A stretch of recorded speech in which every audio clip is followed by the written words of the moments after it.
చిన్నప్పుడు నేను పుట్టక ముందు మా తల్లిదండ్రులకి ఒక ప్రవచనం వచ్చింది. నీకు దేవుడు మగబిడ్డని ఇస్తున్నాడు, ఆ మగబిడ్డని దేవుడు ప్రభు యొక్క సేవలో వాడుకోబోతున్నాడని.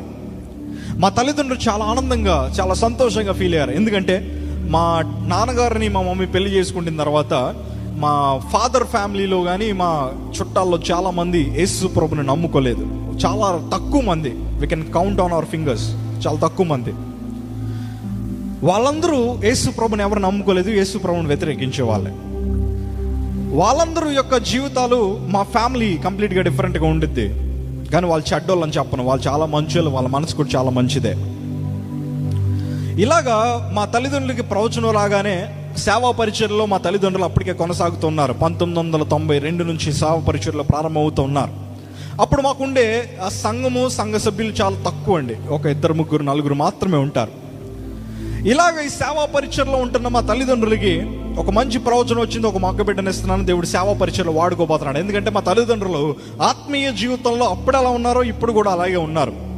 వాళ్ళ వస్త్రధారంతో సహా ఏది మారలేదు. దేవుడు మమ్మల్ని ఆశీర్వదించుకుంటూ వచ్చినా కానీ మా యొక్క క్రియ జీవితంలో మేము దేవుడిని ఎప్పుడైతే నమ్ముకోవడం ప్రారంభించామో మా క్రియ రూపంలో దేవుడిని చూపిస్తూ వస్తానే ఉన్నాం. లోకంతో కలిసిపోలే. కలిసిపోయే అవకాశాలు చాలా ఉన్నా కానీ లోకంతో కలవలేదు. అది ఎప్పటి నుంచి అంటే నేను సేవా పరిచర్యకి 2014లో వచ్చాను. 2014 నుంచి దేవుని సేవలోకి ఎప్పుడైతే వచ్చానో నా జీవిత విధానం కంప్లీట్గా మారిపోయింది. My life has been completely changed. When I started following Christ, when I started following Jesus, my life has been completely changed. I am opposite to the world. ప్రపంచంలో ఉండే ప్రతి ఒక్క కార్యక్రమానికి ఆపోజిట్గా కనిపిస్తున్నాను. ఎందుకంటే నా దేవుడు లోకములో ఉండే లోక ఆశల్ని ద్వేషించే దేవుడు కనుక. హల్లెలూయా. నా దేవుడు లోకాన్ని అనుసరించొద్దని చెప్పాడు, లోకాన్ని నేను అందుకే అనుసరించట్లేదు. చాలామంది అంటారు కదా, మనం మాట్లాడుకుందాం. అలాగా ప్రవచనం వచ్చిన తర్వాత దేవుడు నన్ను అనుగ్రహించిన తర్వాత మా తల్లిదండ్రులు చాలా సంతోషపడ్డారు. మా స్థాయికి మించిన స్కూల్లో వాళ్ళు జాయిన్ చేశారు. అప్పట్లోనే కాకినాడలో అది పెద్ద స్కూల్ అండి, బూను స్కూల్ అని ఉండేది. మా స్థాయికి మించి ఫీజులు కూడా కట్టలేని పరిస్థితి. మా స్థాయికి మించి జాయిన్ అయిన తర్వాత మా తల్లిదండ్రులు చాలా కష్టపడ్డారు నాకు ఫీజులు కట్టడానికి. కానీ ఎందుకంటే మా తల్లిదండ్రులకు ఉన్న ఒకే ఒక ఆశ ఏంటి తెలుసా, వీడు ఉన్నతంగా చదువుకోని. ఎందుకంటే మా తల్లిదండ్రులు సరిగ్గా చదువుకోలేదు. వాళ్ళు అనుకున్నారు మా వాడు చాలా బాగా చదువుకొని ఇంగ్లీష్ ఫ్లూయెంట్గా మాట్లాడుతూ అనేక మంది దగ్గర వీడు మంచి వాక్యం చెప్పాలి, వీడు మంచిగా దేవుని యొక్క వాక్యాన్ని ప్రకటిస్తూ ఉండాలి, మంచి సాక్షిగా బ్రతకాలి. ఎందుకంటే దేవుడు ప్రపంచంలో ఉండే అనేక ప్రాంతాల్లో వాడుకుంటానని దేవుడు వాగ్దానం ఇచ్చాడు కనుక వీడు మంచిగా చదువుకోవాలని మా తల్లిదండ్రులు ఆశపడ్డారు. అలాగే జాయిన్ చేశారు. మా స్కూల్ వాతావరణం, మా ఇంటి వాతావరణం చాలా కంప్లీట్గా డిఫరెంట్గా ఉంటుంది. ఎందుకంటే అక్కడ ఉండే వాళ్ళందరూ చాలా పెద్ద పెద్ద వ్యక్తులకి సంబంధించిన పిల్లలు, ఫ్యామిలీ మెంబర్స్ వాళ్ళందరూ ఉన్నారు. వాళ్ళు బాగా రిచ్గా ఉండేవారు.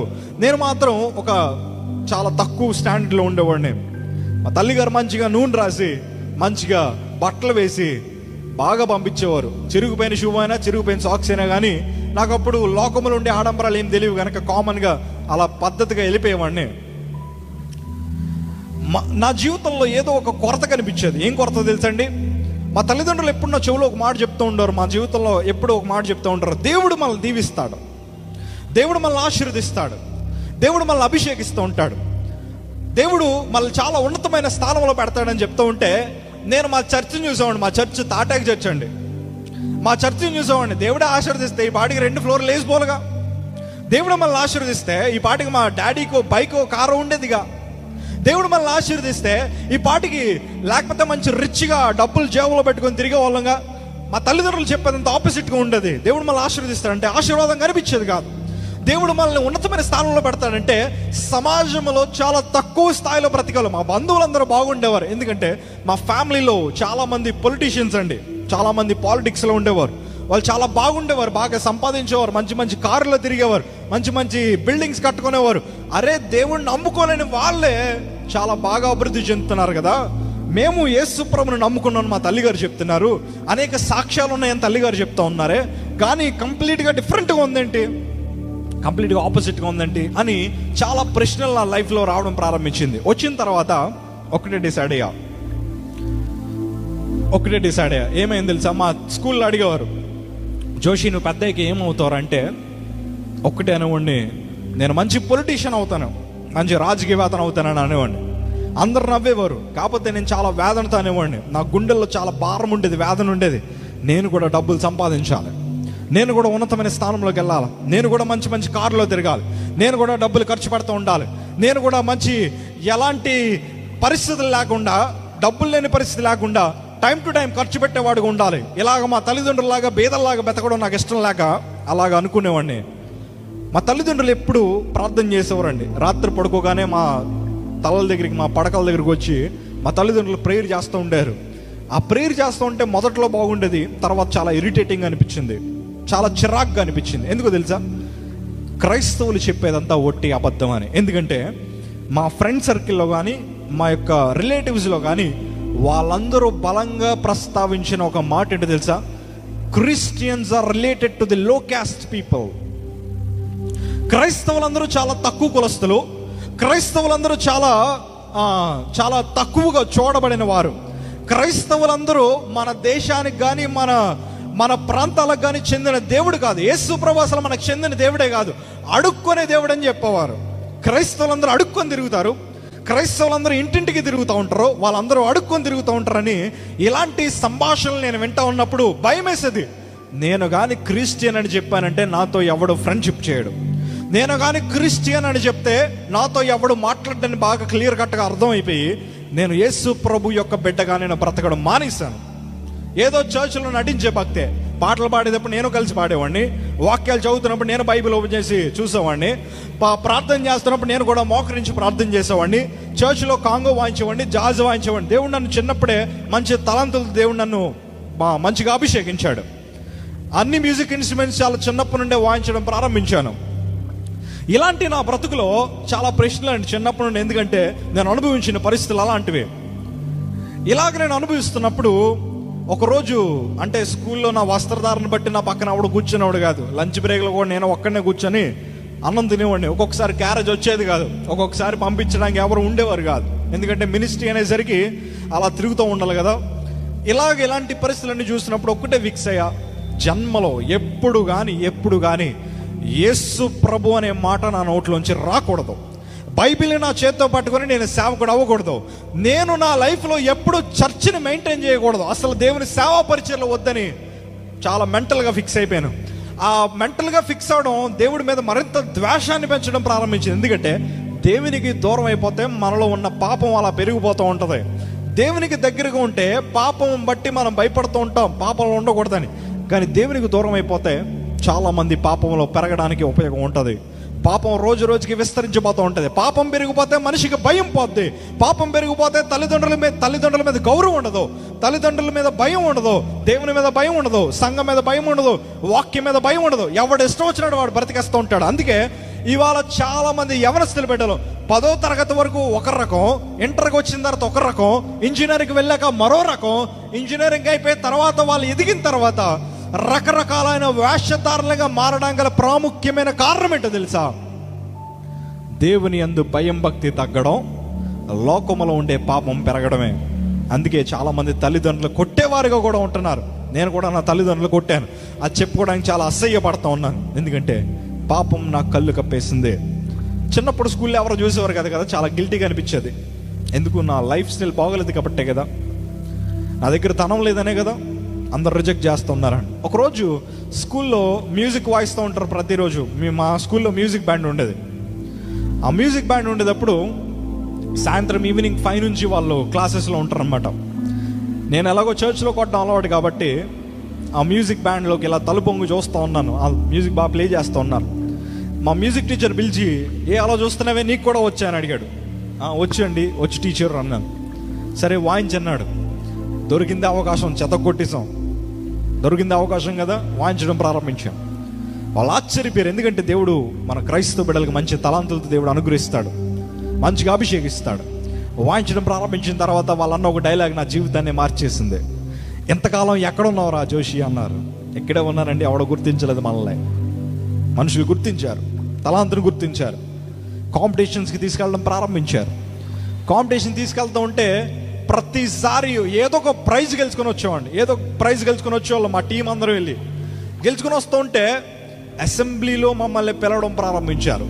చాలామంది జనం ఉండేవారు. ఆ జనంలో జోషి ప్రశాంత్ అని పిలవగానే ఎంత హ్యాపీ అనిపించేది అంటే, అందరూ నా క్లాప్స్ కొడుతూ ఉంటే ఇదిరా పేరు ప్రఖ్యాతలు అంటే, ఇలాగరా మనం ఉండాలి, ఇలా బ్రతకాలి అంటే. మనిషికి తలంత ఉంటే మనం ఎక్కడికైనా ఎదిగిపోతాం. మనిషికి టాలెంట్ ఉంటే మనతో చాలా మంది ఉంటారు. మనిషికి టాలెంట్ ఉంటే మనల్ని ఉన్నతమైన స్థానంలో ఖచ్చితంగా పెడుతుంది. దేవుణ్ణి పక్కన పెట్టేసి టాలెంట్ని నమ్మడం ప్రారంభించాను. ఆ టాలెంట్ చాలా పేరుని తీసుకొచ్చింది. ఇంచుమించు మన స్టేట్ వైడ్ కాంపిటీషన్స్లో 3rd ప్లేస్ వచ్చిందండి ఓవరాల్ ఆంధ్రప్రదేశ్లో. అంటే అప్పటికి విడిపోలేదు కాబట్టి ఓవరాల్ ఆంధ్రప్రదేశ్లో మ్యూజిక్ కాంపిటీషన్లో 3rd ప్లేస్ వచ్చింది. పేపర్లో పడుతూ ఉంటే చాలా గర్వంగా అనిపించేది. ఆ పేపర్ని చూస్తూ ఉండేవాడిని. ఎందుకంటే అప్పుడు ఫోన్లో అయ్యి ఉండుంటే ఈ పాటికి నేను కూడా అవి ఫొటోస్ తీసుకుని దాచేవాడినేమో. కాకపోతే చిన్న చిన్న ట్రోఫీస్ అవన్నీ ఉన్నాయి. అవన్నీ చూసినప్పుడు చాలా గర్వంగా అనిపించేది. అంటే ఎప్పుడైతే అసెంబ్లీలో పిలవడం ప్రారంభించారో నా చుట్టూ ఏగల్లాగా ఫ్రెండ్స్ వాడడం ప్రారంభించారు. నా చుట్టూ భోజనం చేసే వాళ్ళు పెరిగారు, నా పక్కన కూర్చొనే వాళ్ళు పెరిగారు, నాతో మాట్లాడేవారు పెరిగారు, సైకిల్ వేసుకొని వెళ్తూ ఉంటే నా వెనకాల వచ్చేవారు పెరిగారు, నాతో మాట్లాడేవారు, ప్రేమ చూపించేవారు చాలా మంది పెరిగారు. అనేక మంది పరిచయం అవడం ప్రారంభించారు. గొప్ప గొప్ప వ్యక్తుల యొక్క వాళ్ళ పిల్లల పరిచయం అవడం ప్రారంభించారు. ఉన్నతమైన స్థానంలో ఉండే పిల్లల పరిచయం అవడం ప్రారంభించారు. వాళ్ళకిలాగా నేను బ్రతకాలని ఇష్టపడ్డాను, వాళ్ళకిలాగా నేను వస్త్రాలు వేసుకోవాలని ఇష్టపడ్డాను. మనం ఇలాంటి చెడు తలాంపులు కనుక తలస్తూ ఉంటే అపవాదిగాడు వెంటనే ద్వారాలు తెరిచేస్తాడు. అపవాదిగాడు వెంటనే ద్వారాలు తెరుస్తాడు. నా స్నేహితులు నాకు బట్టలు ఇవ్వడం ప్రారంభించారు. నా స్నేహితులు నాకు కాస్ట్లీ షూస్ ఇవ్వడం ప్రారంభించారు. ఎందుకంటే వాళ్ళ ఫ్యామిలీలో చాలామంది మూవీ యాక్టర్స్ కానీ, తర్వాత సినిమా ఫీల్డ్కి సంబంధించిన వాళ్ళు, పాలిటిక్స్కి సంబంధించిన వాళ్ళు, తర్వాత అనేకమైన చాలామంది గవర్నమెంట్ ఉద్యోగస్తులకు సంబంధించిన వాళ్ళందరూ పరిచయం అవడం, వాళ్ళందరి యొక్క లక్షణాలు నేర్చుకోవడం. ఇంట్లో అయితే కొరత, స్కూల్లోనేమో చాలా ఉన్నతమైన స్థానం అలాగా బిహేవ్ చేసేవాడిని. నూనె పోయింది, జెల్ వచ్చింది, మామూలు కాటన్ ప్యాంట్లు పోయాయి, జీన్లు వచ్చాయి. మంచిగా షూస్ వాడడం ప్రారంభించాను, మంచిగా లైఫ్ స్టైల్ చేంజ్ చేసుకోవడం ప్రారంభించాను. లైఫ్ అంతా మారిపోయింది. లైఫ్ మారిన తర్వాత నా తల్లిదండ్రులు కనిపించలేదు. లైఫ్ మారిన తర్వాత నా తల్లిదండ్రుల యొక్క వస్త్రధారణ నా వస్త్రధారణ మ్యాచ్ అవ్వలేదు కనుక they are not my parents at all. వాళ్ళ నా పేరెంట్స్ కాదు, వాళ్ళ నా తల్లిదండ్రులు కాదు. ఎందుకంటే నా రేంజ్కి ఇప్పుడు సరిపోరు. ఇప్పుడు మన స్కూల్లో మోస్ట్ పాపులర్ కిడ్. గేమ్స్ ఆడడం ప్రారంభించాను, క్రికెట్ టీంలో జాయిన్ అవడం ప్రారంభించాను, డిస్ట్రిక్ట్ లెవెల్ స్కూల్ తరపున ఆడడం ప్రారంభించాను, అక్కడ కూడా పేపర్లో పడడం, స్కూల్ టీంలో ఉండడం. ఇవన్నీ ప్రతి ఒక్క గేమ్లో, ప్రతి ఒక్క దాంట్లో విజయం విజయం విజయం వస్తూ ఉంటే కొమ్ములు బాగా పెరిగిపోయాయి. అందుకే దేవుని యొక్క వాక్యం సెలవిస్తుంది కదా, గర్విష్ఠుల ఇల్లు యెహోవా పెరిగివేయను. దేవుని యొక్క వాక్యం సెలవిస్తుంది కదా, నాశనమునకు ముందు గర్వము నడుచును, అహంకారం నడుచును. ఇవన్నీ చెప్తూ ఉంటే అనుకునేవాడిని మా తల్లిదండ్రులు పిచ్చోళ్ళు. మా బంధువుల దగ్గరికి వెళ్ళి దేవుణ్ణి దూషించేవాడిని. అనవసరంగా క్రైస్తవ కుటుంబంలో పుట్టాను, అనవసరంగా సేవకుల కుటుంబంలో పుట్టాను, అనవసరంగా పుట్టాను వీళ్ళ ఫ్యామిలీలో అని చాలా బాధపడేవాడిని. కానీ చిన్నప్పుడు మంచి యాంగ్జైటీగా ఉంటాం కదా బాప్తీసం తీసుకోవడానికి. పాస్టర్ గారి పిల్లలమే కనుక బాప్తీసం చిన్నప్పుడు తీసుకున్నాను. బాప్తీసం తీసుకున్న 1 నెల రోజులు 2 నెలలు చాలా బాగున్నాను. బాప్తీసం తీసుకున్న కొత్తలో బైబిల్ చదివేసి ప్రార్థన చేసేసి దేవుని సన్నిధిలో ఏడ్చేసి దేవుడు నన్ను దీవించు ప్రభు అని నేను కూడా ఎన్నో ప్రార్థనలు చేసిన వాడినే. లోకంతో పరిచయం ఏర్పడిన తర్వాత భక్తి జీవితం కామన్గా మారిపోద్ది. మారిపోయిన తర్వాత మన లైఫ్ స్టైల్ కంప్లీట్గా చేంజ్ అయిపోద్ది. ఇలాగ నా జీవితం ఎదుగుతూ ఉంటే స్నేహితులు పెరగగానే రాజకీయం మీద మరింత పిచ్చి పెరిగింది. ఇంటర్కి వచ్చాను, ఇంకా పాపంలో పడడం ప్రారంభించాను, తల్లిదండ్రులు కొట్టడం ప్రారంభించాను, అనేకమైన వ్యక్తులతో తిరగడం ప్రారంభించాను. చాలామంది చెప్తారు కదా, అరే రారా నేను నాడి దగ్గర తీసుకెళ్తా, అరే రారా పలానా అన్నను పరిచయం చేస్తా, అరే ఈ అన్న చాలా గొప్పోడురా, అయ్యి బాబోయ్ ఫోన్ చేస్తే స్టేషన్లోంచి విడిపించేస్తాడు, అలాంటి వాళ్ళని పరిచయం చేస్తానని చాలామంది గొప్ప గొప్ప వ్యక్తులకి పరిచయం చేయడం ప్రారంభించారు. పరిచయం చేయడం ప్రారంభించిన తర్వాత మనకి ఎవడన్నా ఒకడు గొప్ప వ్యక్తి తెలిస్తే మన చుట్టూ చాలామంది యవనస్తులు చేరుతూ ఉంటారు. ఎందుకంటే అది ప్రేమను మనం అనుకుంటాం, కాకపోతే అది అవసరానికి చేసే సహవాసం అని నేను అంటాను. నీ బర్త్డేకి ఫ్లెక్స్లు కొట్టచ్చు, నీ బర్త్డేకి రక్తదానాలు చేయొచ్చు, కానీ నువ్వు స్థితి మారిపోతే, నీ స్థితి అట్టడుక్కు వెళ్ళిపోతే నీ ముఖం కూడా ఎవడో చూడ్డు. నేను ఖచ్చితంగా ఆ మాట నేను స్టాండ్ తీసుకుంటాను, నేను ఖచ్చితంగా ఆ మాట మీద నిలబడతాను. అలాంటి బ్రతుకుని జీవిస్తున్నా నేను. రోజు రోజుకి విపరీతంగా స్నేహ బంధాలు పెరగడం.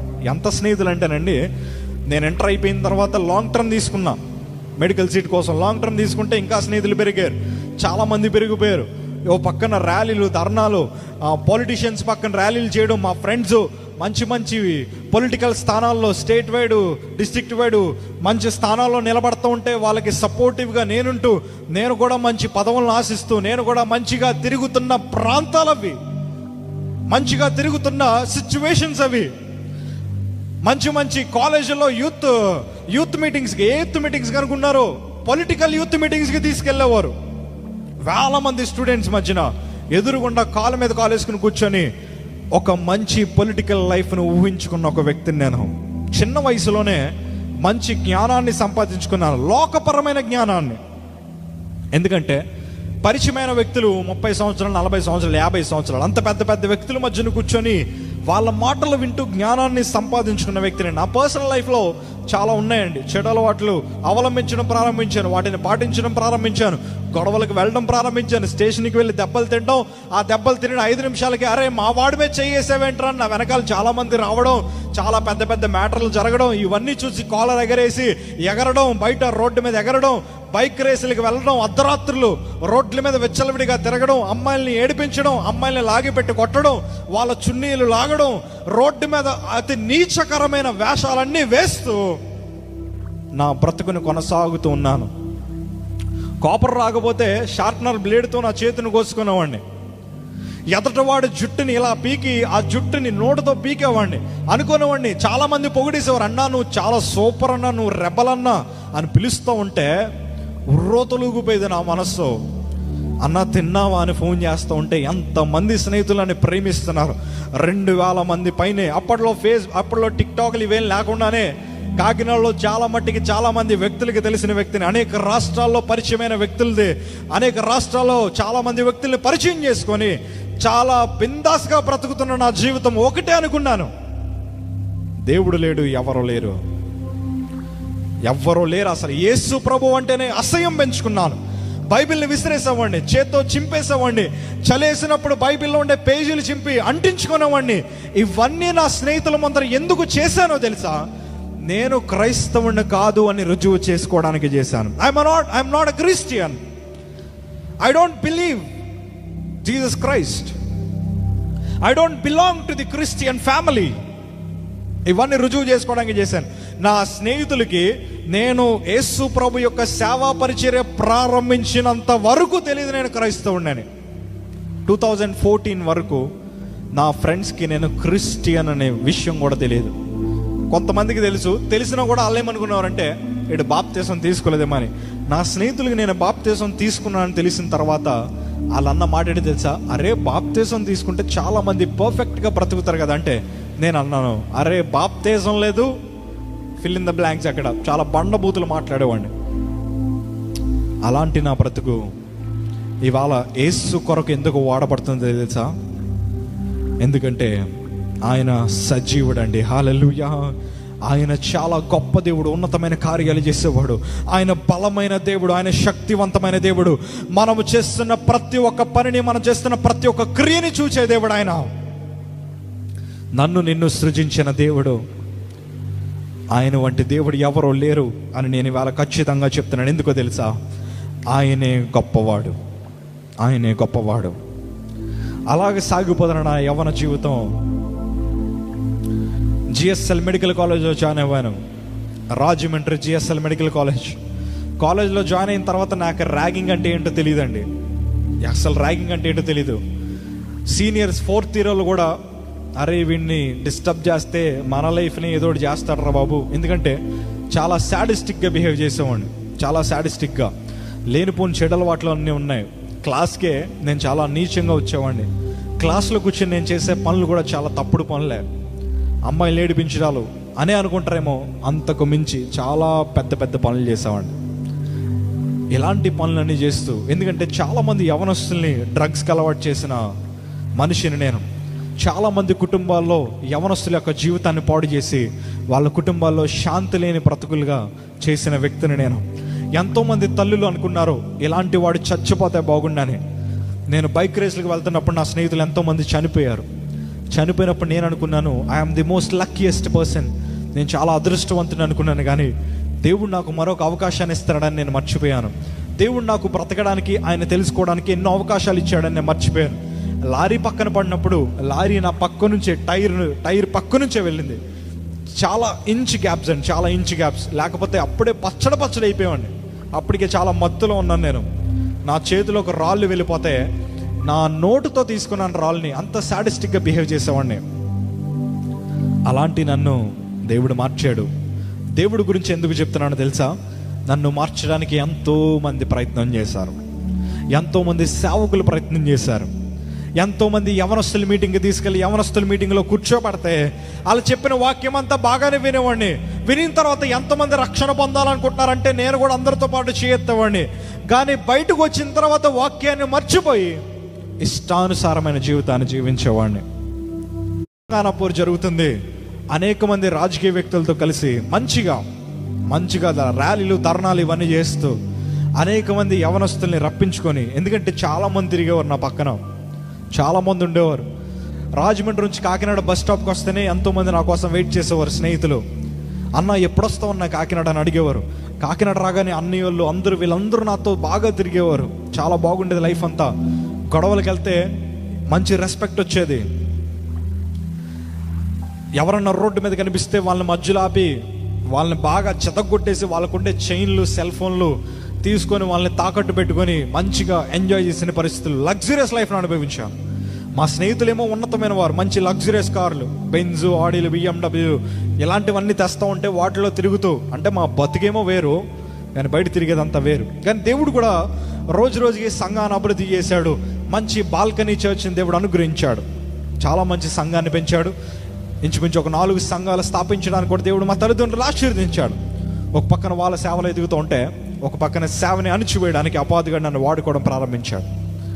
అపవాదిగా నా లైఫ్ స్టైల్ని కంప్లీట్గా మార్చేశాడు.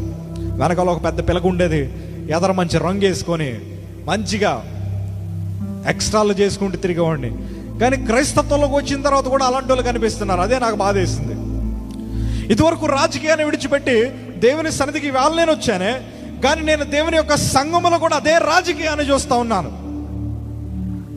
ఏ రాజకీయ వ్యక్తులైతే నేను బార్లో చూశానో, ఏ రాజకీయ వ్యక్తులైతే నేను నీచపు కార్యాలు చేస్తున్న వాళ్ళని చూశానో, అదే రాజకీయవేత్తల బలిపీఠం ఎక్కడం చూస్తూ ఉన్నాను నేను.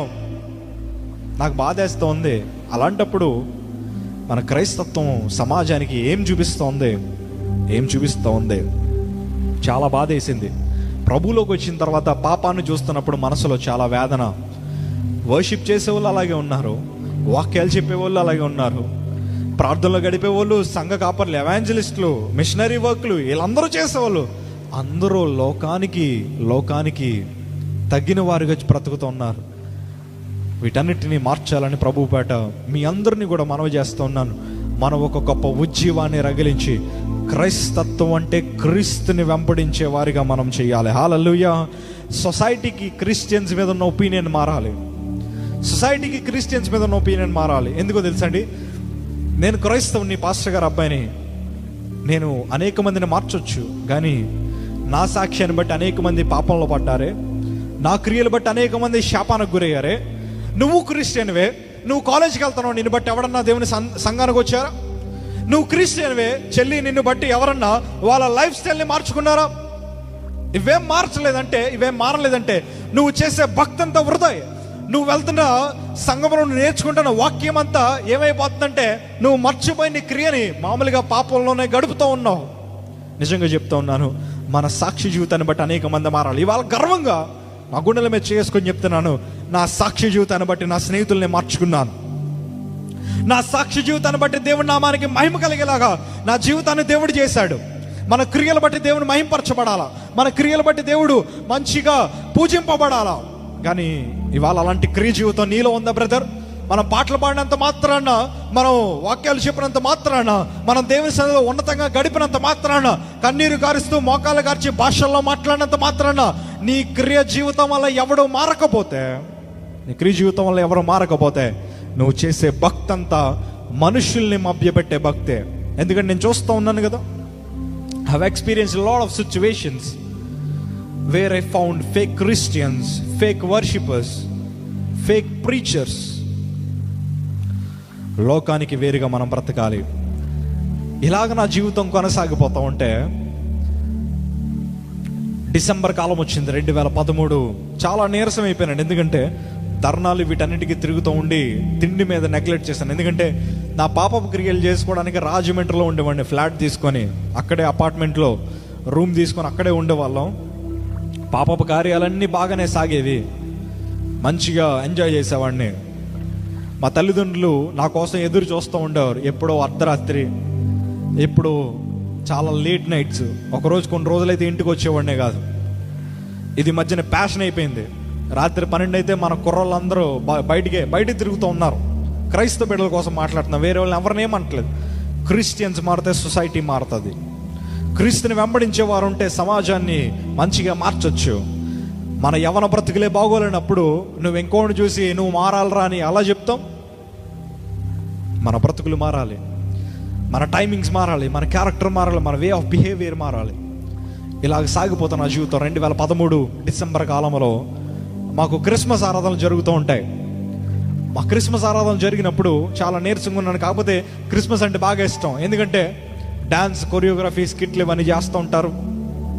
క్రిస్మస్ అయిపోయిన తర్వాత లాస్ట్లో పులిహార పొట్లాలు పంచి పెడుతూ ఉంటారు. మనం సరదాగా ఎవరైనా సెటైర్లు వేసుకోవచ్చు, బాగా ఎంజాయ్ చేయొచ్చు, కామెడీ చేయొచ్చు. ఎందుకంటే నాకు బాగా అలవాటు. క్రిస్టియన్ మీటింగ్స్ జరుగుతూ ఉంటే వెనకాల కూర్చొని సేవకుల్ని మంచిగా కమెంట్ చేసేవాడిని. వాళ్ళ పాటల పుస్తకాలు అమ్ముతూ ఉంటే ఆ పాటల పుస్తకాల్లో పాటలు కొట్టేసి అందులో బూతు పాటలు రాసి పాడేవాళ్ళం నేను, నా స్నేహితులు. సేవకులు కనిపిస్తూ ఉంటే వాళ్ళని బండబూతులు తిట్టేవాళ్ళం, వీళ్ళు ఎందుకు పనికిరారా అబద్ధికులని. అలాంటి నా బ్రతుకుల్లో కీబోర్డు వాయించడం మాత్రం బాగానే వాయించేవాడిని. దేవుని పాటలు అన్నింటికి మంచి గ్యాప్ మ్యూజిక్ మళ్ళీ ఇవన్నీ బాగా మెయింటైన్ చేసేవాడిని. ఎందుకంటే దేవుడు మంచి తలాంతి ఇచ్చాడు కదా. అలాగని సినిమా పాటలు కూడా వాయించేవాడిని. క్రైస్తవ మీటింగ్లో చర్చ్లో కూడా దేవుని పాటలు పాడుతూ ఉంటే ఆ మధ్య ఇంటర్లోడ్లో కూడా సినిమా పాటలు వాయించేవాడిని నేను. ఎందుకంటే ఎవరేం చేస్తే మనకెందుకు లేని. మా సంఘస్థులందరూ నన్ను చాలా చెడు ప్రాంతాల్లో చూసేవారు. పార్టీ ఆఫీసులు అని, తర్వాత వేరు పాకల్లో, తర్వాత ఎక్కడో కొన్ని చెప్పకూడదు కానీ చాలా రకరకాల ప్రాంతాల్లో చూసేవారు. ఇలాగ ఈ క్రిస్మస్ ఆరాధన జరుగుతూ ఉంటే చాలా నీరసంగా ఉంది. కీబోర్డ్ వాయించేసి ఇంటికి వెళ్ళిపోయాను. చాలా బలహీనంగా ఉండి పడుకుండిపోయాను. ఇంటికి వెళ్ళిపోయిన తర్వాత ఆ వేళ వాక్యం చెప్తున్న పాస్టర్ గారి పేరు బట్టి శ్రీను గారు. మంచి అభిషక్తులు, మంచి సాక్ష్యం కలిగిన దైవ సేవకులు. బట్టి శ్రీను గారు సాక్ష్యం చెప్తూ ఉన్నప్పుడు, ఆయన వాక్యం చెప్తూ ఉన్నప్పుడు దేవుని యొక్క ఆత్మ ఆయనతో బలంగా మాట్లాడుతూ ఉంది. 2014 నుండి జోషి ప్రశాంత్ని దేవుడు వాడుకోబోతున్నాడని. హల్లెలూయా. ఆ మాట చెప్తున్నప్పుడు పాస్టర్ గారు పక్కకు చూశారు. పక్కకు చూస్తే కీబోర్డ్ అలాగే ఉంది, కానీ వాయించే నేను మాత్రం అక్కడ లేను. ఇలాగా ఆయన చాలా మీటింగ్స్లో ఎవరస్తులు చూశారు, కీబోర్డ్ వాయించే వాళ్ళని, ఆర్కెస్ట్రా వాళ్ళని చూశారు. మన వాళ్ళకి పాటలుగా మాత్రమే అక్కడ పరిమితంగా ఉంటారు, కానీ పాటలు అయిపోయి అలా కనిపించరు. వాళ్ళు ఏం చేస్తారంటే బయటికి వెళ్ళిపోయి మంచిగా వాళ్ళ పనులు అలా చేసుకుంటూ ఉంటారు. నన్ను కూడా ఆయన అలాగే అనుకున్నారు. ఇంటికి వచ్చారు. భోజనానికి వచ్చిన తర్వాత మా తల్లిగారు చెప్పారు, పాస్టర్ గారు మా అబ్బాయి కోసం ప్రార్థన చేయండి, వాడికి ఆరోగ్యం బాగోలేదని. అవునా అమ్మా, నాకు తెలియదు. దేవుని యొక్క ఆత్మ బలంగా మాట్లాడింది. 2014 నుండి మీ అబ్బాయిని అనగా జోషి ప్రశాంత్ని దేవుడు వాడుకోబోతాడని చెప్పగానే మా తల్లిగారికి చాలా ఆనందం వేసింది, చాలా హ్యాపీగా ఫీల్ అయ్యారు. ఎందుకు తెలుసా? మా తల్లిగారు 2 సంవత్సరాలు ప్రార్థన చేశారు. ఏమని ప్రార్థన చేశారు తెలుసండి? మా అబ్బాయిని వాడుకో ప్రభా, మా అబ్బాయిని ఎక్కడికో తీసుకెళ్ళిపో ప్రభా అని కాదు, వీడిని సేవకు అడ్డొస్తున్నాడు, వీడిని చంపేయి ప్రభా అని ప్రార్థన చేశారు. ఎందుకో తెలుసా? మా తల్లిగారు నాకన్నా ఎక్కువ దేవుడిని ప్రేమిస్తారు. ఎందుకో తెలుసా? అబ్రహాంని ఆ వేళ ఇస్సాకుని చేయమనగానే ఇస్సాకుని ఎలాగైతే అబ్రహాము తీసుకెళ్ళాడో, మా తల్లిగారు కూడా ప్రభా నీ సేవకి వీడు అడ్డొస్తున్నాడంటే వీడిని తీసేయి ప్రభా, నా కొడుకు లేడు అనుకుంటాను, నువ్వు ఉంటే చాలు ప్రభా అని మా తల్లిగారు ప్రార్థన చేసేవారు. అంత ఏడిపించేవాడిని నేను మా తల్లిదండ్రుల్ని, అంత ఏడిపించేవాడిని. అలాంటి నా తల్లికి ఒక మంచి శుభవార్త రాగానే మా తల్లిగారికి పూర్వంలో ఉన్న ప్రవచనాలన్నీ గుర్తొచ్చాయి. ఎందుకంటే అరుళ్ రాజు గారు 5 సంవత్సరాలు పిలిచేవాడిని. మీకు చాలా మందికి అవగాహన ఉంటుందేమో. అరుళ్ రాజు గారు అని చెన్నైలో ఉంటారు. ఆయన ఒకే ప్రవచనం చెప్పారు, ఎలీషాలాగా దేవుడు వాడుకుంటాడు, ఏలియాలాగా దేవుడు వాడుకుంటాడని. ఈ ప్రవచనాన్ని నెరవేర్చే రోజు వచ్చిందని మా తల్లిగారు చాలా ఆనందపడ్డారు. నా దగ్గరికి వచ్చారు, రూమ్లోకి వచ్చి చెప్పారు, అరే నేను 2014 నుంచి జోషి దేవుడు నేను వాడుకుంటాడు అని చెప్పగానే చాలా కోపం వచ్చింది. అర్జెంటుగా పాస్టర్ గారికి కానుకిచ్చి పంపించేయి. అలాంటి ఎందుకు మా అస్తమాటలు చెప్తారు, నాకు చిరాగ్గా ఉంది, బలహీనంగా ఉంది, డబ్బులు ఇచ్చి పంపించేయి, ఇవన్నీ డబ్బుల కోసమే చెప్తారు. వీళ్ళందరూ అబద్ధికులు, మీరు అబద్ధికులే, దేవుడు అబద్ధికుడే, పాస్టర్లు అబద్ధికులే, మీరందరూ వేస్ట్ అమ్మా, ఎందుకు ఇలాంటి మాటలు చెప్తారని మా తల్లిగారిని వెళ్ళిపోమన్నాను. మా తల్లిగారు చాలా బాధగా వెళ్ళిపోయారు. ఆ రాత్రే నా జీవితంలో ఒక మార్పు జరిగింది. మంచం మీద పడుకున్నాను, విపరీతమైన నొప్పి. నా మంచాన్ని ముట్టుకున్నా కూడా ఆ నొప్పి నాకు తెలుస్తూ ఉంటుంది. అంత నొప్పి. ఏంటి సడన్గా ఇలాంటి విపత్కరమైన పరిస్థితి నా శరీరంలో జరుగుతుందని హాస్పిటల్కి వెళ్ళాను. నెక్స్ట్ రోజే ఎలాంటి పరిస్థితుల్లో ఉన్నా మా తల్లిగారికి నేనంటే చాలా ఇష్టం. నేను మా తల్లిగారిని చూడలేదు, మా తల్లిగారిని ఎప్పుడు ప్రేమించలేదు. మా తల్లిగారు స్పృహ తప్పి హాస్పిటల్ అడ్మిట్ అయినా కానీ నా స్నేహితుల కోసం మా తల్లిగారిని కూడా ఏదో జస్ట్ అలా వచ్చి 1 సెకండ్ కూడా లేని చూసి వెళ్ళిపోయినంతే. ఎందుకంటే నాకు స్నేహితులు ఇంపార్టెంట్ అనుకున్నాను. హాస్పిటల్కి తీసుకెళ్ళిన తర్వాత ఏం కదమ్మా, చిన్న ఆపరేషన్ చేస్తే సెట్ అయిపోతాడు అన్నారు. ఆపరేషన్ అంటే నాకు లైఫ్లో అన్ని ఎక్స్పీరియన్స్ అవ్వాలని ఇష్టం. అంటే అన్నీ అనుభవించాలి కదా అనుకుంటాను నేను. అన్నీ ఉండాలి, అన్నీ అనుభవించాలి. హాస్పిటల్గా అడ్మిట్ అయ్యాను. ఆపరేషన్ చేశారు. ఆపరేషన్ చేస్తున్నప్పుడు 2 సార్లు ఎక్కించారు. మత్తు ఎక్కలేదు. ఎందుకంటే మనకు ఆల్రెడీ వేరే మత్తులు బాగా ఎక్కువ కదా, ఆ మత్తులు ఎక్కలేదు. ఎక్కించిన తర్వాత ఆపరేషన్ చేశారు. చేస్తున్నప్పుడు అలా ఆలోచిస్తున్నాను, డాక్టర్ నేను రికవర్ అయ్యాక బిర్యానీ తినొచ్చా, నేను రికవర్ అయ్యాక బాగా తిరగొచ్చా? ఎందుకంటే ఒక పక్కన తెలంగాణ పోరు జరుగుతుంది, ఒక పక్కన ర్యాలీలు ధర్నాలు జరుగుతున్నాయి. నేను అందులో పార్టిసిపేట్ చేయాలి. నన్ను నమ్ముకొని చాలా మంది ఉన్నారు, నన్ను వెనకాల ఫాలో అయ్యే వాళ్ళు చాలా మంది ఉన్నారు. వాళ్ళందరూ నేను సంతోషపెట్టాలా, నేను కూడా తిరుగుతున్న ఇన్ఫ్లుయెన్స్ పాపులారిటీని పెంచుకోవాలా. ఇది ఒకటే నా తలంపు. ఎందుకంటే నా డ్రీమ్ ఒకటే, I want to be a big politician. I just want to earn a lot of money. చాలా డబ్బులు సంపాదించడం ప్రారంభించాను. అన్యాయంగానే చాలా డబ్బులు సంపాదించాను. ఇంట్లో తెలియకుండానే 1,50,000 పెట్టి బండి కొనుక్కున్నాను. రూమ్ రెంట్ నేనే కట్టుకుంటున్నాను. లగ్జరియస్ లైఫ్ను అనుభవిస్తున్నాను. ప్రాంతాలకి తిరగడం ప్రారంభించాను. ఇలాగా లైఫ్ని అనుభవిస్తూ ఉంటే హాస్పిటల్ ఆపరేషన్ అయిపోయింది. 3 రోజుల్లో రికవర్ అయిపోతా అన్నారు. రోజులు లెక్కెట్టుకుంటున్నాను. మంచం మీద పడుకొని ఉన్నాను.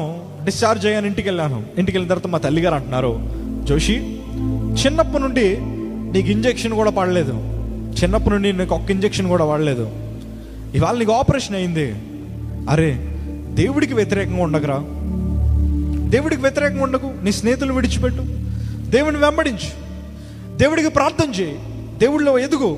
దేవుడు నిన్ను ఆశీర్వదిస్తాడు, దేవుడు నిన్ను స్వస్థపరుస్తాడు, ఈ ఆపరేషన్ నుండి త్వరగా విడిపిస్తాడు అని అనగానే ఈ మాటలు ఏం వినిపించలే, ఈ రక్షణ సువార్త ఏం వినిపించలే. నాకు వినిపించింది అలా ఒకటే, స్వస్థత. మళ్ళా వినిపించింది స్వస్థత. అంటే మనం స్వస్థపడాలంటే ఇలాంటివి చేయాలన్నమాట. అయితే ఏం చేయాలమ్మా అన్నాను. సాక్ష్యం చెప్పుకొని నీ పాపాలన్నీ ఒప్పుకొని దేవుని సన్నిధిలో ఎదగరా, దేవుని కొరకు వాడబడరా అంటే, సరే సాక్ష్యం చెప్పేస్తానమ్మా, సాక్ష్యం చెప్పేస్తాను అని చెప్పి December 31st నైట్ చర్చ్లో మనకి మంచి ప్రేయర్ జరుగుతుంది. ఆ ప్రేయర్లో మంచి బాగా కీబోర్డ్ వాయించేశాను. చాలా బాగా వాయించాను. ఆ వేళ మాత్రం మంచిగా కీబోర్డ్ వాయించాను. వాయించిన తర్వాత సాక్ష్యానికి నాకు అవకాశం ఇచ్చారు. లైఫ్లో ఫస్ట్ టైం అనుకుంటా బలిపీఠం ఎక్కి మైక్ పట్టుకోవడం. లైఫ్లో ఫస్ట్ టైం పట్టుకున్నాను, సాక్ష్యం చెప్పడం ప్రారంభించాను. అంటే మా చర్చ్లో అందరూ ఆశ్చర్యపోతున్నారు, అదేంటి మనోడు మంచిగా పాపంలో బాగా ఎదుగుతున్న వ్యక్తి కదా, పాస్టర్ గారు అబ్బాయి అయినా కానీ మనోళ్ళు చాలా చెడు లక్షణాలు ఉన్నాయి కదా, ఏంటి ఆపరేషన్ అయ్యాక మనోళ్ళు మంచి మార్పు వచ్చింది అనుకొని వాళ్ళు మంచిగా రిసీవ్ చేసుకున్నారు. సాక్ష్యం చెప్తున్నాను, నా పాపాన్నంతా వదిలేస్తున్నాను. మళ్ళీ మంచి దానికి ఒక ఫీల్ ఒకటి, పాపాన్నంతా వదిలేస్తున్నాను, నన్ను దేవుడు క్షమించేలా ప్రార్థన చేయండి, ఆపరేషన్ తగ్గిపోవాలి, నేను సేవా పరిచర్లో ఎదగాలి, మీకులాగే నేను కూడా దేవుని సన్నిధిలో బాగా ఎదగాలి, అన్నీ వదిలేస్తున్నాను, స్నేహితులను వదిలేస్తున్నాను, పాలిటిక్స్ని వదిలేస్తున్నాను, పాపాన్ని వదిలేస్తున్నాను, అన్నీ వదిలేస్తున్నాను అని అనగానే మా చర్చిలో అందరూ ఆశ్చర్యపోతున్నారు. అబ్బా దేవుడు మనోడిని బాగా మార్చేశాడు, దేవుడు బాగా మార్చేశాడు, మనోడిని దెబ్బ తగిలేసరికి మనోడు బాగా మారిపోయారని చెప్పి మా సంఘస్థుల్లో 12 మంది రక్షణ పొందారు. హల్లెలూయా, దేవునికి మహిమ కలుగును గాక. నేను నా లైఫ్లో భయపడే ఒకే ఒక్క విషయం ఏంటో తెలుసండి, బలిపీఠం ఎక్కి సాక్ష్యం చెప్తున్నాను, కాకపోతే అది అబద్ధ సాక్ష్యం అని నాకు తెలుసు. ఎందుకంటే క్రియ రూపంలో లేదు, హృదయంలో మార్పు లేదు, పెదవులతో మాత్రమే నా సాక్ష్యం పలుకుతూ ఉంది, స్టేజ్ మీద అబద్ధ సాక్ష్యం చెప్తూ ఉంటే ఆపరేషన్ చేసిన కుట్లు విడిపోవడం ప్రారంభించి అందులో రక్తం వస్తుంటే ఆ రక్తం నాకు తెలుస్తోంది, ఆ స్పర్శ నాకు తెలుస్తూ ఉన్నప్పుడు అనుకున్నాను, ఈ పరిస్థితి అంతా చూసి దేవుడు నన్ను కనికరించి, అంటే సినిమాలో చూపిస్తారు కదా, ఇలా చేతి మీద ఏదో పెట్టుకొని ఇలా తిప్పుతూ ఉంటే చేతులు కాలిపోతూ ఉంటే దేవుడు వచ్చేస్తాడని సినిమాలు చూసిన తర్వాత నేను కూడా అనుకున్నాను, నా రక్తం కారడం చూసి దేవుడు ఇప్పుడే వచ్చి నన్ను స్వస్థపరుస్తాడని అనుకున్నాను. కానీ దేవుడు నా చేయ విడిచిపెట్టేశాడని నాకు అప్పుడే అర్థమైంది. ఓపిక అంతా అయిపోతుంది. సాక్ష్యం ముగించాను, రూమ్లోకి వెళ్ళి పడుకున్నాను. అప్పుడు పడుకున్న నేను 2 నెలల వరకు లేగలేదు, కూర్చోలేకపోయాను, క్షీణించిపోయాను. హాస్పిటల్కి తీసుకెళ్ళారు. మరలా ఏంటండి మా అబ్బాయి 3 రోజుల్లో రికవర్ అవుతాన్నాడు, అసలు అవ్వట్లేదని. ఇలా అవ్వలేని పరిస్థితిలో హాస్పిటల్ అడ్మిట్ చేసిన తర్వాత వాళ్ళందరూ యాంటీబయాటిక్స్ ఇస్తున్నారు. చిన్నదనమ్మ పుండి, ఏం కాదు, మీ వాడు హడావుడి చేస్తున్నాడు అంతే, చిన్నది తగ్గిపోతే త్వరగా తగ్గిపోద్ది. ఇలా చెప్తూ ఉంటే సరే తగ్గిపోద్ది కదా అని ఎదురు చూస్తూ ఉన్నాను. 1 వారం రోజులు 4 రోజుల గ్యాప్ వచ్చిందండి. ఆ 4 రోజుల గ్యాప్లో ఎక్కడికి పారిపోయారో తెలియదు నా స్నేహితులు, ఎక్కడికి వెళ్ళిపోయారో తెలీదు. ఒకప్పుడు ఫోన్ అసలు ఖాళీ ఉండేది కాదు, అందరూ ఫోన్ చేస్తూనే ఉండేవారు. అన్న ఎక్కడున్నావు, కాకినాడ రా అన్న తిరుగుదామన్నా, అన్న పలానా గొడవ ఉందన్న, పలానా దగ్గరికి వెళ్దామన్నా, అన్న రా అన్న రెస్టారెంట్కి వెళ్దాం, అన్న రా అన్న బార్కి వెళ్దాం, అన్న రా అన్న పలానా వ్యక్తితో తిరుగుదాం, అన్న ఏళ్ళ పరిచయం చేద్దాం, వాళ్ళు ఎలాగా ఎన్నో మాటలు. అమ్మ బాబోయ్, చాలా మాటలు విన్నాను. వినిన తర్వాత ఇప్పుడు హాస్పిటల్లో ఉంటే ఓపిక లేక మంచం మీద పడుంటే ఎవడో ఫోన్ చేయడేంటి, కనీసం తిన్నానన్న మాట కూడా ఎవడో అడగడేంటి. చాలా బాధ వేసింది. రికవర్ అయ్యి వెళ్ళిన తర్వాత అందరినీ దుమ్ము దులిపేద్దాం అనుకున్నాను. చాలా కోపం వచ్చింది. ఎందుకంటే వాళ్ళ స్టేషన్లో ఉంటే రక్షించాను, వాళ్ళ పోలీసులు పట్టుకుంటే విడిపించాను, వాళ్ళని వెళ్ళి పరిచయం చేశాను. అక్కడ నన్ను మర్చిపోయారు. స్నేహబంధం అంతే. చాలామంది అంటారు కదా, నా బెస్ట్ ఫ్రెండ్ నా బర్త్డేకి ఫ్లెక్స్లు కొట్టించాడు, నా బెస్ట్ ఫ్రెండ్ నా బర్త్డేకి రక్తదానం చేశాడు, నా బెస్ట్ ఫ్రెండ్ నా కోసం ఏదైనా చేస్తాడని. అమ్మో, చాలా మాటలు చెప్తూ ఉంటాం. నేను చెప్తున్నాను బ్రదరు, నేను చెప్తున్నా సిస్టర్, నువ్వు ఇంకా అలాంటి పరిస్థితిలోకి వెళ్ళలేదు కనుక నీ వెంట ఇంకా ఉన్నారు. నువ్వు ఇంకా చాలా దారుణకరమైన పరిస్థితులు చూడలేదు కనుక ఇంకా నీతో ఉన్నారు వాళ్ళు. ఒక్కసారి విపత్కరమైన పరిస్థితిలోకి వెళ్తే నీ వెంట ఎవ్వరు ఉండరు. నేను ఖచ్చితంగా చెప్తున్నాను. నువ్వు అందగాడు అవ్వచ్చు, నువ్వు డబ్బున్నవాడు అవ్వచ్చు, నీకు పేరు ప్రఖ్యాతలు ఉండొచ్చు, నీ దగ్గర ఓపిక లేకపోతే, వాళ్ళని కలిసే అవకాశమే లేకపోతే, నీ ముఖము కొన్ని రోజులు వాళ్ళు చూడకపోతే నువ్వు ఎవరో కూడా వాళ్ళకి తెలియదు. నిన్ను పట్టించుకోరు, నీకు కాల్ చేయరు, నీ ప్లేస్లో ఇంకొకరిని ఖచ్చితంగా రిప్లేస్ చేస్తారు. They will replace your place. ఖచ్చితంగా చేస్తారు. నా బ్రతుకు కూడా అలాగే అయింది. అయిన తర్వాత చాలా బాధ వేసింది. నాకు ఆపరేషన్ చేసిన పుండు తగ్గట్లేదు, క్షీణించిపోతున్నాను, ఆకలేస్తుందో పక్క నుంచి. ఏంటి నా బ్రతుకు ఎలా అయిపోయిందని, ఏంటి నా పరిస్థితి ఏంటి అని మా మమ్మీని అడుగుతూ ఉన్నాను. అమ్మ ఏంటమ్మా ఎప్పుడు తగ్గుతుంది, ఎప్పుడు నేను కడుపు నిండా అన్నం తింటానంటే మా తల్లిగారు నా పాదాల దగ్గరే కూర్చున్నారు. నా వస్త్రం మొత్తం మారిపోయింది. ఒక టీషర్ట్, ఒక లుంగి, బట్టలు కూడా వేసుకునే పరిస్థితిలో లేను. ఆకలేస్తుంది, అమ్మ ఏమన్నా పెట్టమ్మా అంటే వద్దురా నా తగ్గిపోయాక తిందిగాని అంటున్నారు. యాంటీబయాటిక్స్ ఎక్కిస్తున్నారు, నీరసం అయిపోతున్నాను. ఏంటి నా బ్రతుకని ఏం అర్థం కావట్లే. టైఫాయిడ్, డెంగ్యూ, మలేరియా అన్ని పరీక్షలు చేశారు, అన్ని నార్మల్ వచ్చాయి, ఏం లేదు. ఎందుకు ఒకరోజు డౌట్ వచ్చి ఇక్కడ రిబ్స్ దగ్గర నుంచి మూలిగా, ఎముకల నుంచి మూలిగా తీశారు బయటికి. ఆ తీస్తున్న సిచ్యువేషన్లో నా పరిస్థితి ఎలా ఉందో తెలుసా? మా సంఘస్థులు నా కాళ్ళు చేతులు పట్టుకున్నారు, మంచం మీద పడుకోబెట్టారు.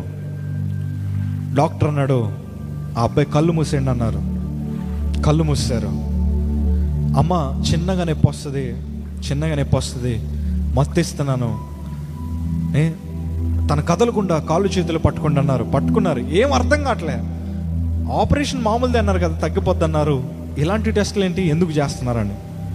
ఒక సూది నా శరీరంలోకి వెళ్ళడం నేను గమనించాను. అది నా ఎముక్కి గుచ్చుకోవడం నేను తెలుసుకున్నాను. ఆ పెయిన్ని భరించలేని పరిస్థితి. ఎందుకో తెలుసా? శరీరంలో ఓపిక లేదు, శరీరంలో బలం లేదు. ఆ సూది గుచ్చుకోగానే విలవల్లాడిపోయాను. ఆ మూలుగ తీస్తున్న సమయంలో శరీరంలోంచి ఏదో బయటికి లాగేస్తున్నారు. కరెంట్ షాక్ కొట్టినట్టు గిలగల కొట్టుకోవడం ప్రారంభించాను. నా చుట్టూ ఉన్న నా సంఘస్థులు నా చేతులు కాళ్ళు గట్టిగా పట్టుకున్నారు. నా కళ్ళు మూస్తారు. ఏం జరుగుతుందో నాకు తెలియని పరిస్థితి, ఎందుకు ఇలా తీస్తున్నారో తెలియని పరిస్థితి. గట్టిగా స్టిక్కర్ అంటించారు, ఆటోలో పడుకోబెట్టారు, మళ్ళీ హాస్పిటల్కి తీసుకెళ్ళిపోయారు. నెక్స్ట్ రోజు ఆదివారం మధ్యాహ్నం నా రిపోర్ట్స్ వచ్చాయి. కాకినాడ సర్పవరం జంక్షన్ స్పెన్సర్ ఎదురుగుండా సూర్యతేజ హాస్పిటల్లో అడ్మిట్ అయ్యాను. అక్కడే పుట్టాను నేను. ఆ డాక్టర్ గారికి మేమంటే చాలా ఇష్టం. చిన్నప్పటి నుండి మమ్మల్ని చాలా ప్రేమగా ఆప్యాయతగా చూశారు. మా తల్లిగారు అంటే చాలా ఇష్టం. ఎందుకంటే మా స్థితిగతులు మారినా మా తల్లిగారి యొక్క క్యారెక్టర్ కానీ వస్త్రధారణ ఎప్పుడూ మారలేదు. అలాంటి తల్లిని కలిగి ఉన్న మేమందరం చాలా ధన్యులం. మా తల్లిగారు నేను హాస్పిటల్లో ఉన్నా కానీ దేవుని సన్నిధి ఎప్పుడూ మారలేదు. దేవుడు అంటే చాలా అమితమైన ప్రేమ. మా తల్లిగారు చర్చ్ ముగించుకొని వచ్చారు. మా సంఘస్థులను చూడడానికి వచ్చారు. అందరూ మా కొంగు చూస్తున్నారు. డాక్టర్ గారు మా సంఘస్థులు పిలిచారు. రిపోర్ట్స్ వచ్చాను. ఒకసారి త్వరగా రండి అని పిలుస్తూ ఉన్నారు.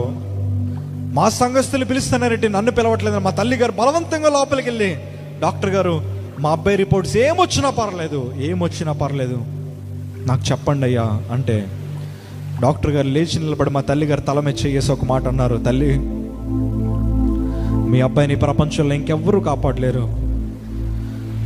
కేవలం మీరు నమ్ముకున్న దేవుడు మాత్రమే కాపాడితే. ఎందుకో తెలుసా? మీ అబ్బాయికి AML క్యాన్సర్ వచ్చింది. ఎక్యూట్ మైలాయిడ్ ల్యూకేమియా క్యాన్సర్ వచ్చింది. దానికి సరైన మందు కూడా లేదమ్మా. ఏ హాస్పిటల్కి ప్రిఫర్ చేయాలో కూడా నాకు తెలియని పరిస్థితి. ఎక్కడికి పంపించాలో కూడా నాకు ఐడియా లేని పరిస్థితి. ఆయన యేసు ప్రభువుని నమ్ముకోలేదు. ఆయనకి క్రైస్తవులు అంటే ద్వేషమే. కాకపోతే మేమంటే చాలా అభిమానం. ఆయనకి చాలా మంచి మనసున్న వ్యక్తి. ఆయన మాటలు అంటూ ఉంటే మా తల్లి గారికి ఒక్కసారిగా కుప్పకూలిపోయారు. అయ్యా, 2014 నుంచి నా అబ్బాయిని వాడుకుంటానన్నవే, ఇప్పుడు వీడికి మరణకరమైన వ్యాధి వచ్చింది, వీడు చచ్చిపోతాడని అందరూ అంటున్నారు. ఏం చేయాలో తెలియని పరిస్థితి. పైన నేను కూర్చొని ఫేస్బుక్, వాట్సాప్ చూసుకుంటూ ఉన్నాను ఫోన్లో. ఎప్పుడు వెళ్తానా, ఎప్పుడు కడుపు నిండా అన్నం తింటానా అని చూస్తున్న పరిస్థితి. మా తల్లిగారు వచ్చి అన్నారు, నా బ్లడ్ రిపోర్ట్స్ కూడా వచ్చాయి. బ్లడ్ 4, ప్లేట్లెట్స్ 20,000 23,000 ఉన్నాయి. ఎప్పటికీ ఆ రిపోర్ట్స్ నా దగ్గర ఉన్నాయి. మీకు ఎవరికన్నా ప్రూఫ్ కావాలంటే నాకు వాట్సాప్లో మీరు మెసేజ్ చేయండి. I will send you my proofs. ఇలాంటి పరిస్థితిలో నా ఫ్రెండ్స్ వచ్చారు. ఏ నెగిటివ్ బ్లడ్ గ్రూప్ అండి, నా బ్లడ్ గ్రూప్ చాలా రేర్గా దొరుకుతుంది. నా స్నేహితులు కొంచెం సాయం చేశారు. రికమెండేషన్ అప్పుడే అనుకుంటే లాస్ట్ టైం నేను వాడుకోవడం, నా పొలిటికల్ ఇన్ఫ్లుయెన్స్ని చాలామంది ప్రయత్నం చేశారు. ఇంచుమించు బ్లడ్ ప్యాకెట్స్ అన్నీ వచ్చాయి.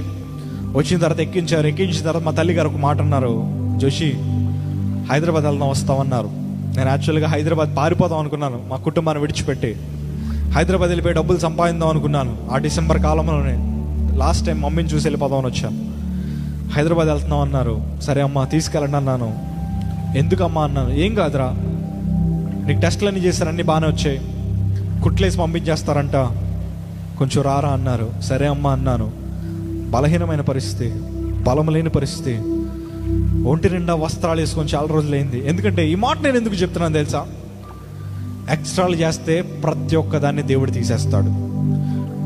మనం వస్త్రధారణ మనుషులకి మభ్యపెట్టేలాగా బిల్డప్ చేస్తే దాన్ని ప్రతి ఒక్క దానికి దేవుడు లెక్క అడుగుతాడు. మన యవ్వన కాలంలో మనం చేసే ప్రతి ఒక్క దానికి లెక్క ఖచ్చితంగా దేవుడు అడుగుతాడని జీవితం మీద అనుభవంతో చెప్తా ఉన్నాను. నువ్వు వేసే వేషధారణ, నువ్వు వేసే ప్రతి ఒక్క క్యారెక్టర్, నువ్వు వేసే ప్రతి ఒక్క అడుగు, నువ్వు చేస్తున్న ప్రతి ఒక్క ఆడంబరానికి దేవుడు నిన్ను ఖచ్చితంగా లెక్క అడుగుతాడు. ప్రతిసారి నువ్వు దేవుడి గురించి, ప్రేమ గురించి విన్నావు. ప్రేమ లవ్ ఆఫ్ గాడ్. నువ్వు ఎలా ఉన్నా దేవుడు క్షమిస్తాడు. ఆయన రక్తాన్ని నీ కొరకే కార్చాడు. అవును, నేను కూడా దాన్ని ఒప్పుకుంటాను. కానీ ఆయన ప్రేమను అలసిగా తీసుకున్నా అతి ఘోరమైన పాపమే. తెలియక చేస్తే దేవుడు క్షమిస్తాడు, తెలిసి చేస్తే దేవుడు క్షమించడు. తెలిసి చేస్తే దేవుడు ఎందుకు క్షమించడో తెలుసా? ఎందుకంటే ఆయన వాక్యాన్ని వాళ్ళని చేతిలో పెట్టడం గల ప్రాముఖ్యమైన కారణము, నువ్వు తెలియక చేస్తున్న తప్పుల్ని నువ్వు తెలుసుకొని సరి చేసుకుంటావని దేవుడు వాక్యాన్ని రాయించాడు. నీ కొరకు, నా కొరకే. అందుకే డియర్ బ్రదర్ అండ్ సిస్టర్, ఒక్కసారి నువ్వు జ్ఞాపకం చేసుకో. అందుకే దేవుని యొక్క వాక్యంలో ఒక మంచి మాట రాయబడి ఉంటుంది. ప్రసంగి 11:9 చూద్దాం. ప్రసంగి 11:9. అందులో, యవ్వనుడా నీ యవ్వన కాలమందు సంతోషపడుము, నీ యవ్వన కాలమందు నీ హృదయమును సంతృష్టిగా ఉండనిమ్ము, నీ కోరిక చెప్పున నీ దృష్టి యొక్క ఇష్టము చెప్పునను ప్రవర్తింపము. అయితే వీటన్నిటిని బట్టి దేవుడు నిన్ను తీర్పులోనికి తీర్చునని జ్ఞాపకం ఉంచుకొని మన దేవుని యొక్క వాక్యం సెలవిస్తుంది. డియర్ బ్రదర్, నువ్వు వర్షిప్ చేస్తున్నప్పుడు, నువ్వు వాక్యం చెప్తున్నప్పుడు, నీ క్రియ జీవితాన్ని జాగ్రత్తగా కాపాడు. ఎందుకంటే నీ క్రియ జీవితాన్ని బట్టే దేవుడు నీకు తీర్పు తీరుస్తాడు. బహుశా నీ వర్షిప్ని చూసి, నీ యొక్క హెయిర్ స్టైల్ చూసి, నీ యొక్క వాక్యాన్ని చూసి, నీకు వచ్చే లైక్లను చూసి, నీకు వచ్చే ఫాలోయింగ్ చూసి, నీకు వచ్చే నీ పాటలను చూసి మెప్పుకునే వారు చాలా మంది ఉండొచ్చు. నీ క్రియ కావాలి దేవుడికి. నువ్వు పాట పాడుతున్నావే, ఆ పాటకు తగ్గ జీవితం ఉందా? నువ్వు వాక్యం చెప్తున్నావే, వాక్యానికి తగ్గ జీవితం ఉందా? నువ్వు ఇతరులకి మంచి బోధ చేస్తున్నావే, ఆ బోధే నీ జీవితంలో క్రియ రూపంలో ఉందా లేదో చూసుకో. ఎందుకు తెలుసా? దేవుడు ప్రేమమయుడు, అంతే ప్రేమమయుడు. ఆ ప్రేమమయుడు కూడా కోపం ఉంటుంది. అందుకే దేవుని యొక్క వాక్యం సెలవిస్తుంది కదా, అల్లుని జడకు ప్రతిగా బోడు తలయు, నడిగట్టుకు ప్రతిగా తాడును, పై వస్త్రములకు ప్రతిగా గోను బట్టయు అది మనకు అనుగ్రహిస్తాడని దేవుడు. మనం ఎంత ఎక్స్ట్రా చేస్తే దానికి తగిన ప్రతిఫలం వస్తుంది. ఇవాళ చాలామందిని ఆన్లైన్లో వర్షిప్ చేసే వాళ్ళు చూస్తూ ఉన్నాను. వాళ్ళు ఎలా ఉంటున్నారో తెలుసండి? బయటికి మాత్రం ప్రేమగా, అబ్బాయి ఎంత బాగా వర్షిప్ చేస్తున్నారంటే వాళ్ళ వే ఆఫ్ లుకింగ్ అసలు అందులో నాకు దేవుడు కనిపించట్లే. ఎలా అంటున్నా నన్ను ఏమనుకోకండి. నేను క్రిస్టియన్స్ని ఎప్పుడు క్రిటిసైజ్ చేయను. క్రిస్టియన్స్ అంటే ఎవరో తెలుసా? దేవుడిని వెంబడించే వాళ్ళని నేను ఎప్పుడు క్రిటిసైజ్ చేయను. ఎందుకంటే వాళ్ళ దగ్గర చూపించడానికి ఎలాంటి రిమార్క్స్ ఉండవు. క్రీస్తుని వెంబడిస్తున్నామని చెప్పుకుంటూ దేవుని పేరు వాడుకుంటున్నారు చూసారా, వాళ్ళది తప్పు. మన జీవితంలో ఉండకూడదు. మాట ఒకటి, క్యారెక్టర్ ఒకటి ఉండకూడదు. వాక్యం ఒకటి, మన వే ఆఫ్ లైఫ్ స్టైల్ ఒకటి ఉండకూడదు. మనం వాక్యాన్ని ఎలాగైతే బోధిస్తున్నామో అలాగే బ్రతకాలి. మనం పాట ఎలాగైతే పాడుతున్నామో ఆ పాట మన జీవితంలో ఉండాలి. అలాగ లేకపోతే మన బ్రతుకులు ఎందుకండి? మన క్రిస్టియన్ లైఫ్ అంతా కంప్లీట్గా మారిపోయింది. నేను ఒకటి అనుకున్నాను, దేవుని సేవలో, నా పరిచయ విధానంలో దేవుడు అంటూ ఉన్నాడు మన క్యారెక్టర్ బాగుండాలని. హైదరాబాద్ తీసుకెళ్లారు, రైల్వే ప్లాట్ఫామ్ మీద పడుకొని ఉన్నాను. పడుకున్న తర్వాత ఒళ్ళంతా సాల్వాతో కప్పేశారు. కప్పేసిన తర్వాత ఆపరేషన్ చేసిన పుండు మాత్రమే ఎక్స్పోజ్ అయి ఉంది. ఆ ఎక్స్పోజ్ అయిన పుండు మీదకి రైల్వే స్టేషన్లో ఉండే పెద్ద పెద్ద ఈగలన్నీ వచ్చి వాళ్తూ ఉన్నాయి. వాళ్తున్నప్పుడు నా లైఫ్లో ఎక్స్పీరియన్స్ ఎలా ఉందో తెలుసండి? మన కాలు తిమ్మిరి బాగా ఎక్కిన తర్వాత దాని మీద ఎవరన్నా దువ్వని తెచ్చి, కోంబు తెచ్చి దాన్ని ఇలా గీకితే ఎలా ఉంటుందో తెలుసా? అంతెందుకు, మీకు తిమ్మిరి పట్టిన తర్వాత ఒకసారి అడుగండి ఇలాగ, you can't stand on it. మన కాళ్ళ మీద మనం నుంచోలేం, కాలు ఇరిగిపోద్దే మన భయం వస్తుంది. ఆ పుండు మీద ఈగలు వాళ్తూ ఉంటే ఆ ఈగలు నడిచే ప్రతి ఒక్క అడుగు నాకు తెలుస్తోంది. ఆ నొప్పి నాకు తెలుస్తోంది. ఎందుకు వచ్చిన బ్రతకరు? ఎలాంటి బ్రతికే కన్నా చచ్చిపోవడం మేలు అనుకున్నాను. రైల్వే స్టేషన్లో అందరూ నన్ను చూసి అడుక్కొని అనుకుంటున్నారు. నా మీద పురుగులు వాళ్తూ ఉన్నాయి, నా మీద ఈగలు వాళ్తూ ఉన్నాయి, నా ముఖం కనిపించట్లేదు జనాలకి. నేను చెప్తా అనుకుంటాను, అరే కాకినాడలో నేను చాలా పాపులర్ రా, కాకినాడలో మంచి ఇన్ఫ్లుయెన్స్ కలిగిన వాడిని, మీ ప్రాంతాల్లో కూడా ఎంతో మంది రాజకీయవేత్తలతో పరిచయం ఉన్న వ్యక్తిని రా నేను, నన్ను తక్కువ అంచనా వేయద్దు అని చెప్దాం అనుకుంటున్నాను. కానీ ఓపిక లేదు. I don't have strength in my body. ఒక్కటే ఫిక్స్ అయ్యాను, చచ్చిపోదాం అనుకున్నాను. మా తల్లిగారు ముఖంకే చూస్తూ ఉంటే ఒకటే అనుకున్నాను, ఫర్ ది లాస్ట్ టైం ఇంకొక ట్రైన్ వస్తే దొల్లుకుంటా వెళ్ళిపోయి ట్రైన్ కింద పడి చచ్చిపోదాం అనుకున్నాను. నా లైఫ్ అంతా ఎందుకో మారిపోయింది, ఒక్కసారిగా మారిపోయింది. ఎక్స్పెక్ట్ చేసింది ఒకటి, జరుగుతుంది ఒకటి. స్నేహితులు వదిలేశారు, బంధువులు దూషిస్తూ ఉన్నారు, బ్రతుకు పాడైపోయింది, బ్రతికి వేస్ట్, చచ్చిపోదాం అనుకున్నాను. కానీ అద్భుతమైన దేవుడు మనల్ని ఎప్పుడు చూస్తూనే ఉంటాడు. హల్లెలూయా. ఆయన మంచివాడండి. మనం ఏడుస్తుంటే ఆయన తట్టుకునే దేవుడు కాదు. మనం నిరాశలో ఉంటే ఆయన మనల్ని చూసి ఎగతాళిగా నవ్వే దేవుడు కాదండి. అలాంటి పరిస్థితిలో మేము దిగిన ట్రైన్లోనే దేవుడు సేవకుడిని పంపించాడు, విల్సన్ పాస్టర్ గారు. ఆయన వచ్చి ఎక్కడికి తీసుకెళ్ళద్దమ్మా, సిఎంసి వెల్లూరు తీసుకెళ్ళనని 2014 జనవరి 13 రాత్రి 12ంటికి సిఎంసి వెల్లూరుకి తీసుకెళ్లారు. తీసుకెళ్ళిన తర్వాత నా యొక్క రిపోర్ట్స్ చూసిన తర్వాత వాళ్ళు ఒక్కటే అన్నారు, మీ అబ్బాయికి బ్రతికే అవకాశం లేదు. మరలా బోన్ మ్యారో టెస్ట్ చేశారు, ఇక్కడే ముక్కు అదని సార్ వెనకాల ముక్కులోంచి తీశారు. ఆ స్క్రూ తిప్పుతూ ఉంటే మంచాన్ని పట్టుకుని కరెంట్ షాక్ కొడుతున్నాడు, గిలగలా కొట్టేసుకుంటున్నాను. నన్ను ఎవడన్నా కాపాడండి అని అర్థం అనుకుంటే నోట్లో ఓపిక లేదు, తిండి లేదు, చాలా రోజుల నుంచి తిండి లేదు. కంట్లోంచి నీళ్ళు రావడానికి మొత్తం డిహైడ్రేట్ అయిపోయాను. కంట్లోంచి నీళ్ళు రావడానికి ఒక్క చుక్క లేదు. పట్టుకొని కరెంట్ షాక్ కొడుతున్నట్టు ఏడుస్తూ ఉన్నప్పుడు కనీసం లిటరల్గా మీ దగ్గర ఒప్పుకుంటానండి, నాకు ఆ టైంలో యూరిన్ ఎలా అయిందో, మోషన్ ఎలా అయిందో కూడా నాకు తెలియదు. నా బాడీ నా కంట్రోల్ లేదు. అసలు ఏంటి నా బ్రతుకు, ఏంటి ఇలా అయిపోయింది, కనీసం నా చేతిని పట్టుకునే కనీసం ఆ స్ట్రెంగ్త్ కూడా నాకు లేదు. ఏంటి నా బాడీ నా కంట్రోల్ లేదు, అంత మిస్ అయిపోయింది ఏంటి, క్షీణించిపోయానే, నా రూపం లేదే, అంత మారిపోయింది. లుంగి ఏంటి, నేను వేసుకున్న లుంగి ఏంటి. ఆ సిఎంసికి వెళ్ళేటప్పుడు దారిలో 12 hours జర్నీ చేశాను. ఆ కారు కుదుపులకి నాకు ఆ పుండులోంచి బ్లడ్ అంతా కారిపోయిందండి, బ్లడ్ వచ్చేస్తుంది. ఆ దారి మధ్యలో మా తల్లిగారు చపాతీ తింటూ ఉంటే ఆ పొడు నా మొక్క మీద రాలితే దాన్ని ఇలా తీసుకొని తిన్నానండి. కారు వెనకాలకి వెళ్ళి ఏడుస్తూ ఉంటే ఆ ఏడుపు నాకు వినిపించి ఎందుకు ఏడుస్తున్నారో తెలీదు. ఒక్కటే అడిగాను, అమ్మా ఏమైందమ్మా అని అడిగితే మా తల్లిదండ్రులు చెప్పిన మాట తెలిసి, ఏం కాదురా ప్రార్థన చేసుకో అని కారు వెనకాలకి వెళ్ళి ఏడ్చేవారు. లైఫ్ అంతా ఏం మారిపోయింది, ఏంటి ఇలా మారిపోయింది. ఏదో ఊహించుకున్నాను కదా. నా లైఫ్లో నా టీచర్ అడిగినప్పుడు ఏమవుతారో జోషి అంటే, I want to be a big politician, చాలా సంపాదించాలి, ఏదేదో ఊహించుకున్నాను.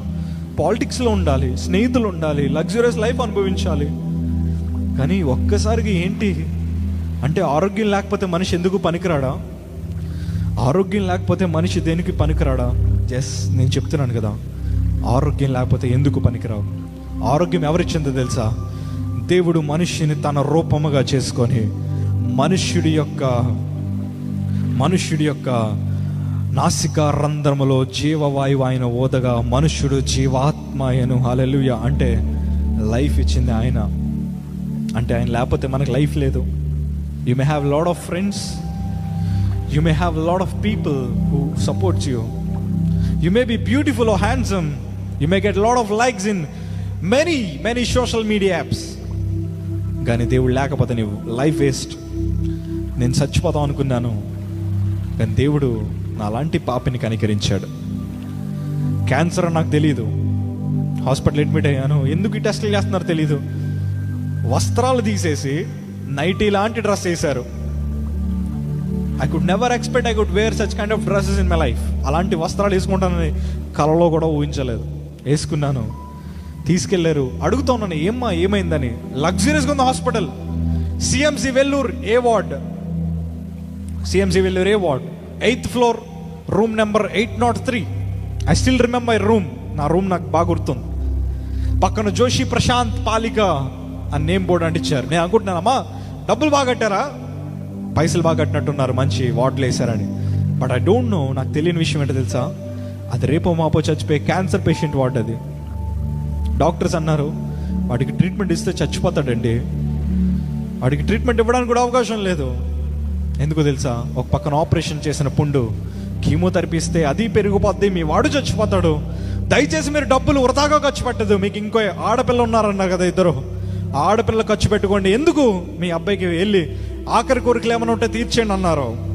మీరే కనుక నా దగ్గరికి వచ్చి, జోషి నీ ఆఖరి కోరిక ఏంటని అడిగితే ఒక్కటే అంటాను, కనీసం ఉట్టన్నంలో వాటర్ వేసైనా నా కడుపు నిండా పెట్టండి. ఉట్టన్నంలో కనీసం వాటర్ వేసాను, ఉట్టన్నమైనా నా చేతికి ఇవ్వండి, అది తిని బ్రతుకుతాను.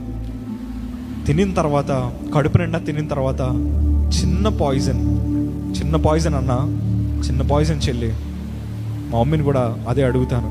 చిన్న పాయిజన్, నొప్పి లేకుండా అలా నిద్రలో చచ్చిపోయేది ఏమన్నా ఉంటే ఇవ్వమ్మా అని అడుగుతాను.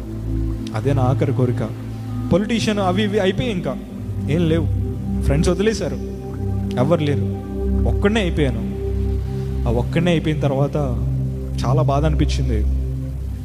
లైఫ్ అంతా ఇలా మారిపోద్ది దేవుడు లేకపోతే అనుకున్నాను. నెక్స్ట్ రోజు ఉదయం డాక్టర్లు వచ్చి అడిగారు. ఏమడిగారు తెలుసా? ప్రశాంత్ ఈ పేపర్స్ మీద సైన్ చేయవా అన్నారు. దేనికి డాక్టర్ అంటే, చేయి చెప్తా అన్నారు. చేశాను. అందులో ఏముంది తెలుసా? నీకు ట్రీట్మెంట్ ఇస్తున్నావు, నువ్వు చచ్చిపోతే డాక్టర్స్ కానీ హాస్పిటల్ కానీ సంబంధం లేదు, పైగా నీలాంటి క్యాన్సర్ పేషెంట్స్ జూనియర్ డాక్టర్స్కి ఉపయోగపడతాడు అని చెప్పి సంతకం పెట్టించుకున్నారు.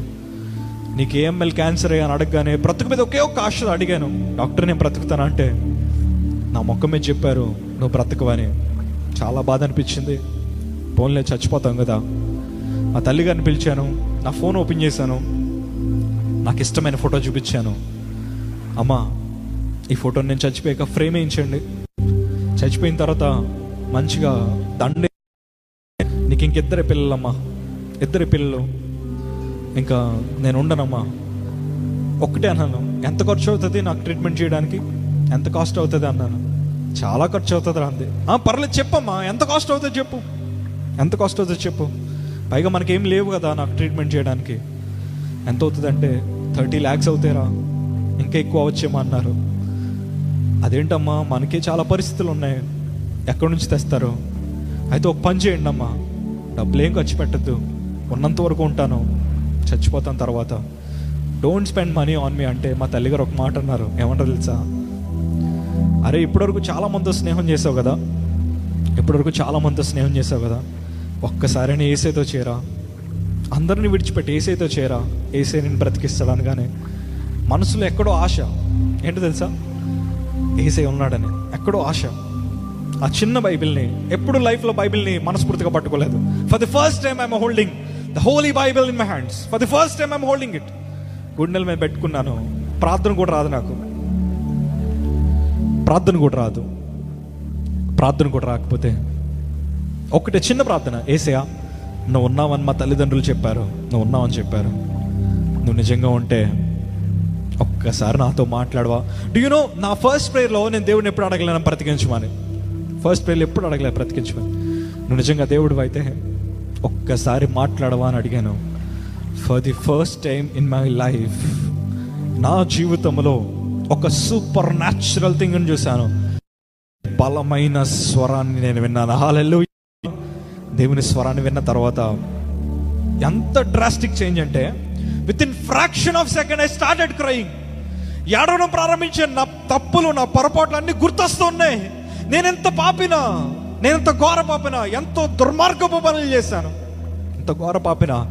నా తల్లిదండ్రులు పిలిచాను, అమ్మ దేవుడు మాట్లాడాడు. మా తల్లిదండ్రులు చేతులు పట్టుకున్నాను, క్షమించండి, ప్లీజ్ ఫర్గివ్ మీ, నన్ను క్షమించండి అని. మా తల్లిదండ్రులు అన్నారు, మేము క్షమించినా క్షమించకపోయినా నీ అతిక్రమంలో దాయకుండా ఆయన దగ్గర ఒప్పుకున్నారు. హల్లెలూయా. ఆయన దగ్గర ఒప్పుకోవడం ప్రారంభించాను. అతిక్రమములు దాచిపెట్టేవాడు వర్ధిల్లడు, వాటిని ఒప్పుకొని విడిచిపెట్టేవాడు కనికరమ పొందును. హల్లెలూయా. కనికరం పొందానండి. Today I'm alive because his grace is still upon me. అందుకే చెప్తాను, క్రిస్టియన్ లైఫ్లో మనం అన్నీ మార్చుకుని దేవునిలో బ్రతకాలి. ఒక ఆడ వ్యక్తి వాక్యం చెప్తే చాలా మంది చూస్తారు, ఒక మగ వ్యక్తి వాక్యం చెప్తే చాలా మంది చూడట్లేదు. ఎందుకో తెలుసా? మొన్న ఒక పాస్టర్ గారు వాక్యం చెప్తూ ఉంటే ఆన్లైన్లో, చాలా మంచి బలమైన వాక్యం అండి అది, సీరియస్గా చెప్తున్నాడు. కాకపోతే చిన్న డ్రమ్ము పెట్టుకొని చెప్తున్నాడు. అంటే అలాంటి వాళ్ళు మనం పాస్టర్లుగా చూడం కదా. అదే ఒక అందమైన స్త్రీ మంచిగా ముసుగేసుకొని, ఆమె సరిగ్గా మాట్లాడకపోయినా, సరిగ్గా పాట పాడకపోయినా, అందంగా లిప్స్టిక్ వేసుకొని ఇలాగ కెమెరా ముందు మూతెట్టుకొని మాట్లాడుతూ ఉంటే, అయ్యో బాబాయ్, లైకులు, కామెంట్లు, షేర్లు. You have to encourage the word of God, not but the humans. You have to encourage the word of man, but not the popular or not the beautiful kids. అందంగా ఉండేవాళ్ళు కదా మనం ఎంకరేజ్ చేయాల్సిందే. దేవుని యొక్క వాక్యాన్ని మనం పంచాలి. That is the thing which I learn in my Christian life. నేను అది నేర్చుకున్నాను. అప్పుడు దేవుడికి నేను సమర్పణ చేసుకున్నా. ఫర్ ది ఫస్ట్ టైం నా లైఫ్లో, ఎప్పుడు 2014 జనవరి 24వ తారీఖున నేను తీసుకున్న తీర్మానం, నా లైఫ్లో నేను ఎన్ని సంవత్సరాలు అయితే బతుకుతానో అన్ని సంవత్సరాలు దాని మీద నిలబడతాను.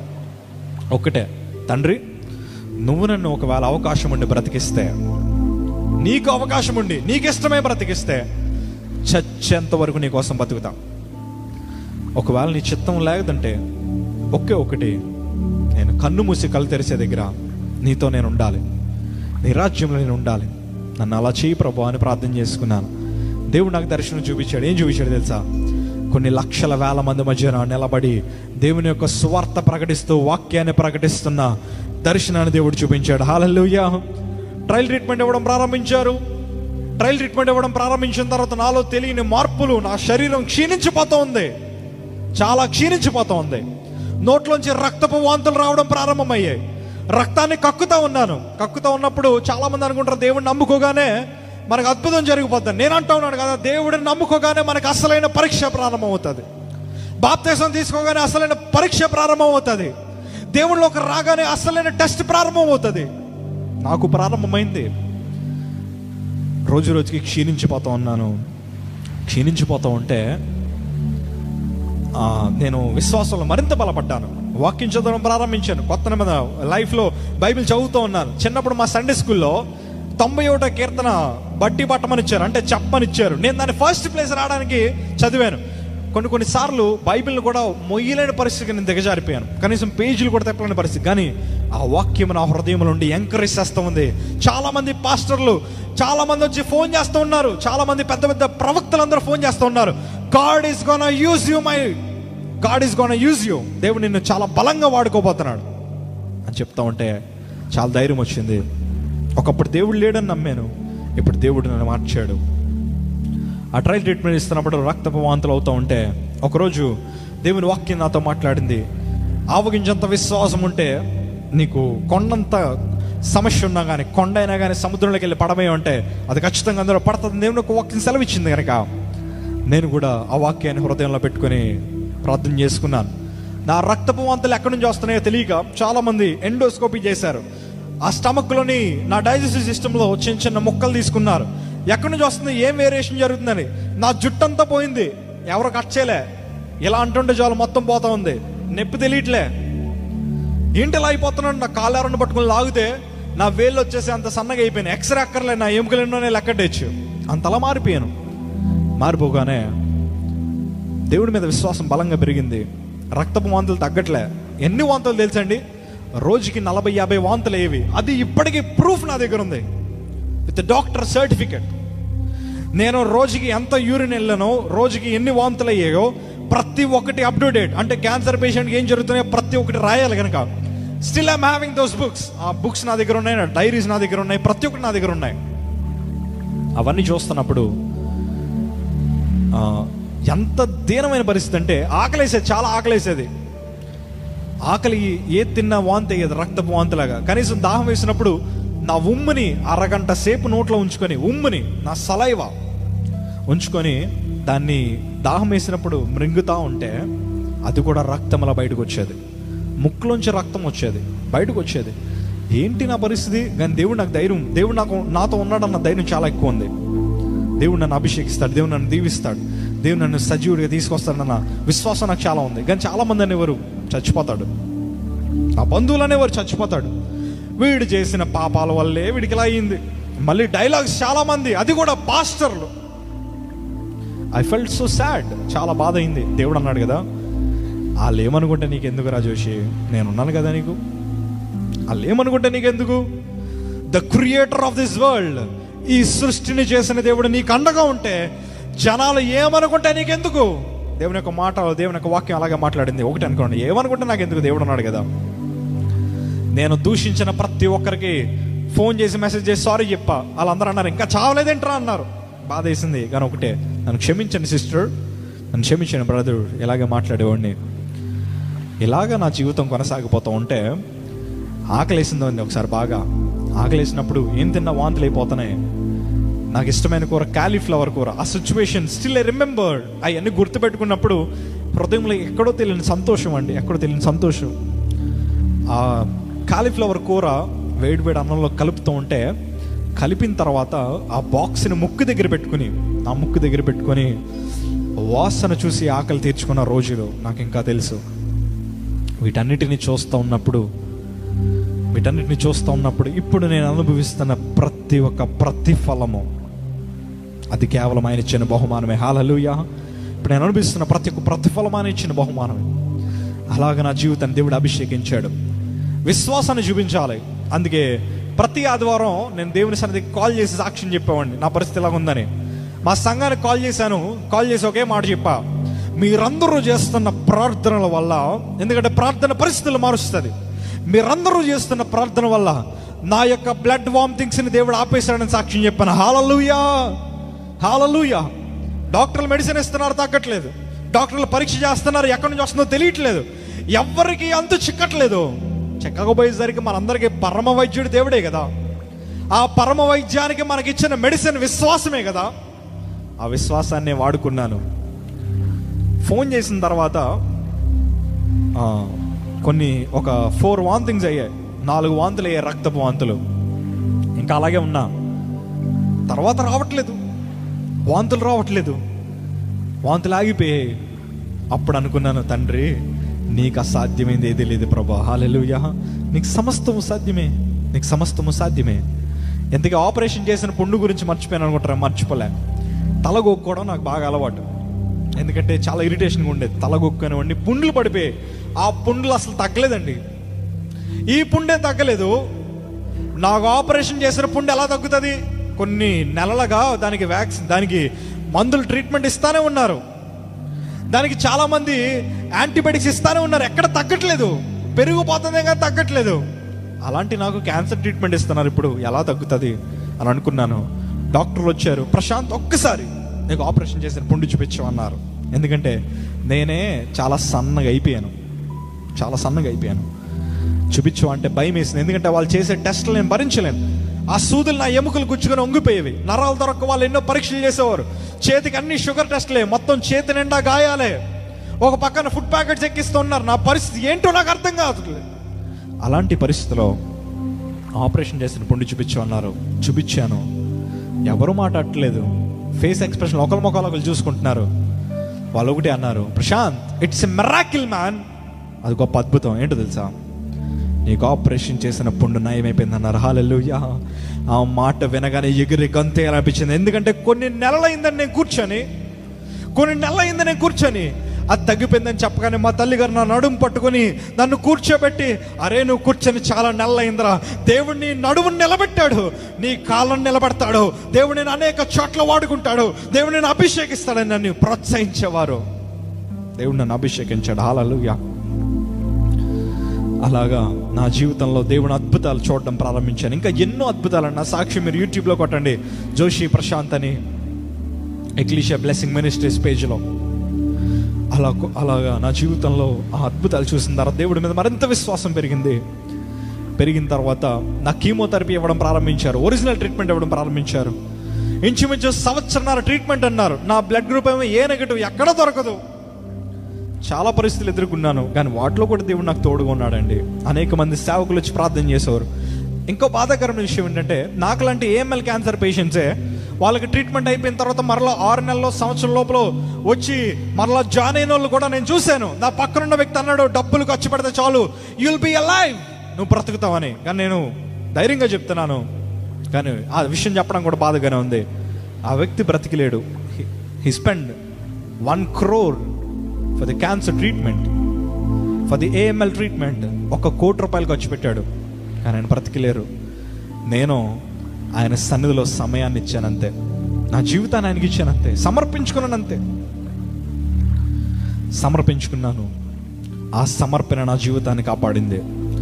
సంవత్సరం అన్నారు, దేవుడితో పోరాటం ప్రారంభించాను. తండ్రి, దేవుడితో ఒక మంచి రిలేషన్షిప్ని ఏర్పాటు చేసుకున్నాను. ఎందుకంటే స్నేహితులందరూ పోయారు, బంధువులందరూ పోయారు, కానీ క్రైస్తవ బంధువులు మాత్రం దగ్గరయ్యారు. చాలామంది నా మీద ద్వేషించేవారు ద్వేషిస్తూనే ఉన్నారు, ప్రేమించేవారు ప్రేమిస్తూనే ఉన్నారు. స్నేహితులు కూడా పక్కకి వెళ్ళి నా గురించి అడ్డగా చెప్పడం ప్రారంభించారు. నాతో తిరిగిన వాళ్ళే, వాడు చేసిన ఎదవ పనులకి వాడు అలా అయిపోయాడురా అని అన్నారు. బాధేసింది. కానీ దేవుడు నాకు తోడుగా ఉన్నాడు కదా అని ధైర్యం ఉంది. దేవుడితో మాట్లాడడం ప్రారంభించి, తండ్రి నన్ను విడిపించు, నన్ను త్వరగా తీసుకెళ్ళని. 4.5 months అయింది. కీమోథెరపీస్ ఇస్తానే ఉన్నారు, డబ్బులో పక్కన ఖర్చు అవుతూనే ఉన్నాయి. కానీ దేవుడి యొక్క మహాకృప ఏంటంటే, నాకు ఇంచుమించి 22 లక్షలు 24 లక్షలు ఖర్చు అయింది. 24 లక్షలు ఎలా వచ్చాయో తెలీదు. అప్పు అనుకుంటారేమో, ఆ అప్పు కూడా దేవుడు తీర్చేశారు ఎప్పుడో. హల్లెలూయా. ఆయన ఇశ్రాయేలు ప్రజలను పోషించినట్లే ఆయన యందు విశ్వాసం నుంచి వాళ్ళని పోషిస్తారు. ఇవాళ నువ్వు ఆర్థిక సమస్యలతో ఉన్నావేమో, దేవుడి మీద ఆధారపడి ఖచ్చితంగా పోషిస్తాడు ఆయన. ఇవాళ నేను ఆశీర్వదించబడ్డానికి కారణం నా దగ్గర ఏదో ఉందని కాదు, నా దగ్గర ఉన్నది క్రీస్తు మాత్రమే. దేవుడు మాత్రమే నా దగ్గర ఉన్నాడు కనుక ఆయన నన్ను రక్షించాడు, ఆయన నన్ను విడిపించాడు, ఆయన నన్ను కాపాడాడు. 4.5 months అయింది. డాక్టర్ నన్ను కూర్చోబెట్టి వీపు మీద చాలా గట్టి కొట్టారు. కొట్టిన తర్వాత ఒక మాట అన్నారు, ప్రశాంత్ నీకు విషయం చెప్తాను, వింటావా అన్నారు. చెప్పండి డాక్టర్ అన్నారు. ఎందుకంటే అంతకు ముందర డాక్టర్ అన్నాడు, ఈ విషయం చెప్తానని నువ్వు బతకు అని చెప్పాడు. అదే డాక్టర్ వచ్చి అంటున్నారు, మళ్ళీ అనుకుంటున్నారు మళ్ళీ కీమోథెరపీ ప్లాన్స్ చెప్తారేమో, మరలా ఏదో చెప్తారేమో అని. దే హ్యావింగ్ హ్యాపీ ఫేసెస్, మంచి మొఖాలు వాళ్ళకు ఉన్నాయి. అంటున్నారు, ప్రశాంత్ మంత్స్ నుంచి కొన్ని రోజుల నుంచి గమనిస్తూ ఉన్నాం, నీ బోన్లోంచి జనరేట్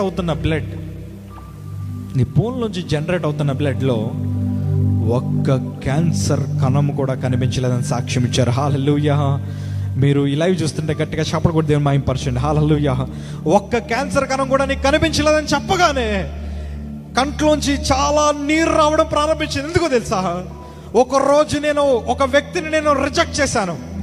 దేవుడు లేడని చెప్పాను, వాక్యము బోర్ కొడుతుందని చెప్పాను, దేవుడు అసహ్యం అవుతున్నాడని చెప్పాను, దేవుని వాక్యం వినడానికి నేను ఇష్టపడలేదు, దేవుని సన్నిధిలో సమయాన్ని గడపడానికి ఇష్టపడలేదు. దేవుడే లేడు అని నమ్మిన నా నోటితోనే ఒక విశ్వాసకరమైన సాక్ష్యం చెప్పేలా చేశాడు. ఎన్నికలేని నన్ను ఎన్నుకున్నాడు, పాపినైన నన్ను దేవుడు తీసుకొచ్చాడు, జీవము లేని నాకు జీవాన్ని దేవుడు అనుగ్రహించాడు. కనీసం డాక్టర్లకు కూడా ఉపయోగపడలేని ఒక శరీరాన్ని దేవుడు ఇవాళ నిలబెట్టాడు అన్న ఆనందం చాలా ఎక్కువ వచ్చింది. ఏడవడం ప్రారంభించాను. ఒకటి అన్నాను ఆకాశం వచ్చేసి, ఇదంతా నీ వల్ల మాత్రమే సాధ్యము, ఇదంతా నీ వల్ల మాత్రమే సాధ్యం. కానీ దేవుడికి ఇచ్చిన సమర్పణ మనం ఎప్పుడు మర్చిపోకూడదు. చాలా ఆనందమైంది. ఎందుకంటే బోన్ మ్యారో ట్రాన్స్ప్లాంటేషన్ చేయాలి నాకు. యాక్చువల్గా నా డిఎన్ఏ కాస్త మార్చాలి. డిఎన్ఏ మార్చిన వాళ్ళు కూడా చాలా మంది చచ్చిపోయిన వాళ్ళు నాకు తెలుసు. ఎందుకంటే ఒక పేషెంటే స్నేహితుడు కనుక నాకు ఒక పేషెంట్ స్నేహితులుగా ఉండేవారు, వాళ్ళు కూడా చనిపోయారు. నెక్స్ట్ నేనే అని చాలామంది అనుకున్నారు. అందులో నా బంధువులు కూడా ఉన్నారు. హెల్త్ ఇన్సూరెన్స్లు పెట్టండి, అవి పెట్టండి, ఈ పెట్టండి, మరలా వచ్చేస్తుంది, చచ్చిపోతాడు, ఎప్పటికైనా క్యాన్సర్గా మందే లేదు అని చెప్పారు. కానీ నాకు ట్రీట్మెంట్ చేసింది దేవాది దేవుడని యేసు ప్రభు. Hallelujah. That is the best medicine in this world. అదే ఒక మంచి మందు. వచ్చాను బయటికి, కాకినాడ వచ్చాను. చాలా ఆనందం వేసింది. క్యాన్సర్ నుంచి రికవర్ అయ్యి కాకినాడ వస్తానంటే నా స్నేహితులు, నా సంఘము చాలా మంది వచ్చేస్తారని ఆదివారం ఉదయం దిగాను. ఎవరో లేరు రైల్వే స్టేషన్లో, కొంతమంది ఉన్నారంతే నన్ను తీసుకెళ్ళడానికి వచ్చిన వాళ్ళు. ఒంటరిగా వచ్చాను. ఎప్పుడు కాకినాడ చూస్తానని అనుకోలేదు, ఒంటరిగా వచ్చాను. నా శరీరం ఫస్ట్ టైం బట్టలు వేసుకున్నట్టు అనిపించింది. మంచిగా జీన్ ప్యాంట్ కొనిపించుకున్నాను, మంచిగా షూలు కొనిపించుకున్నాను, మంచిగా నేను వస్త్రాలు వేసుకుంటే మా తల్లిగారు చాలా ఆనందపడ్డారు. ఎందుకంటే అప్పటి వరకు నన్ను వేరు రకాలైన వస్త్రాలతో చూశారు కనుక మంచిగా రెడీ అయ్యాను. స్పెట్స్ ఒకటి మళ్ళీ నాకు అప్పుడు హెయిర్ అప్పుడే చిన్న మొలకల్లో వచ్చాయి.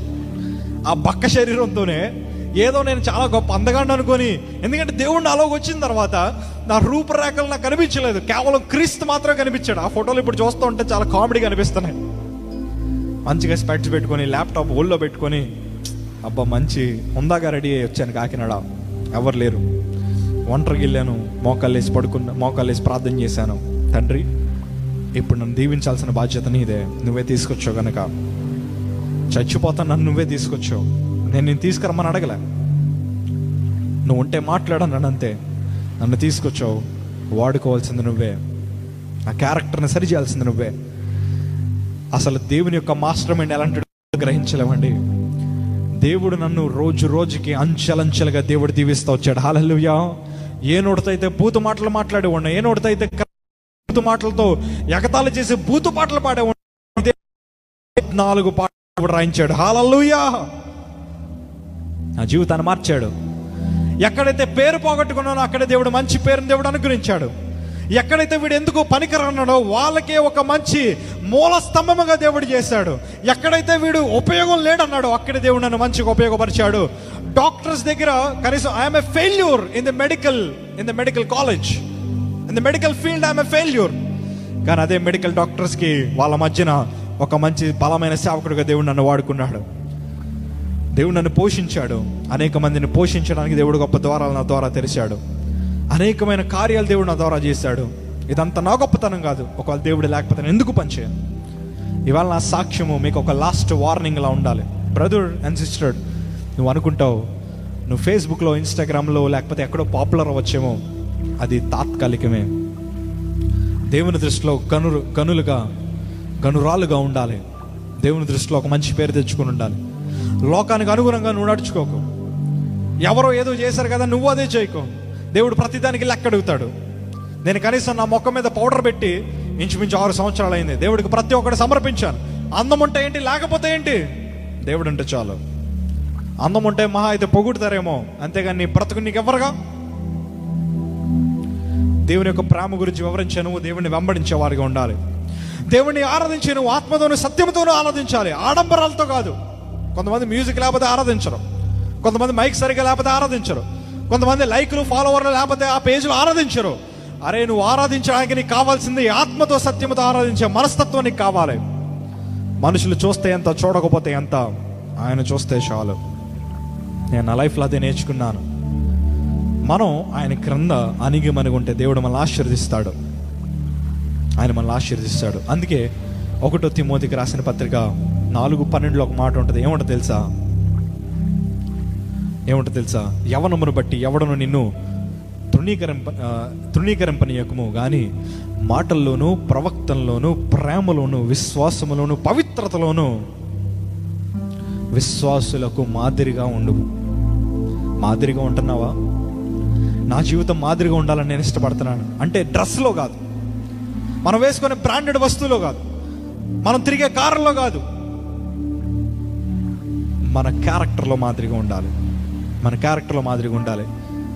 అందుకే నువ్వు భాషలు మాట్లాడినా, లేకపోతే బల్లగుద్ది ప్రసంగం చెప్పినా, లేకపోతే నువ్వు దర్శనాలకు అనేవాడివైనా, నువ్వు ప్రవక్తమైన ఏదైనా కానీ ప్రేమ లేకపోతే అది వ్యర్థము అని దేవుని ఒక వాక్యం సెలవిస్తుంది. ఇవాళ నాకు క్యాస్ట్ ఫీలింగ్ ఉండేది, రేంజ్ ఫీలింగ్ ఉండేది. ఎవరినైనా పక్కన కూర్చోబెట్టుకున్నాను కాదు, కూర్చుంటే వాడు చాలా పెద్దవాడై ఉండాలి.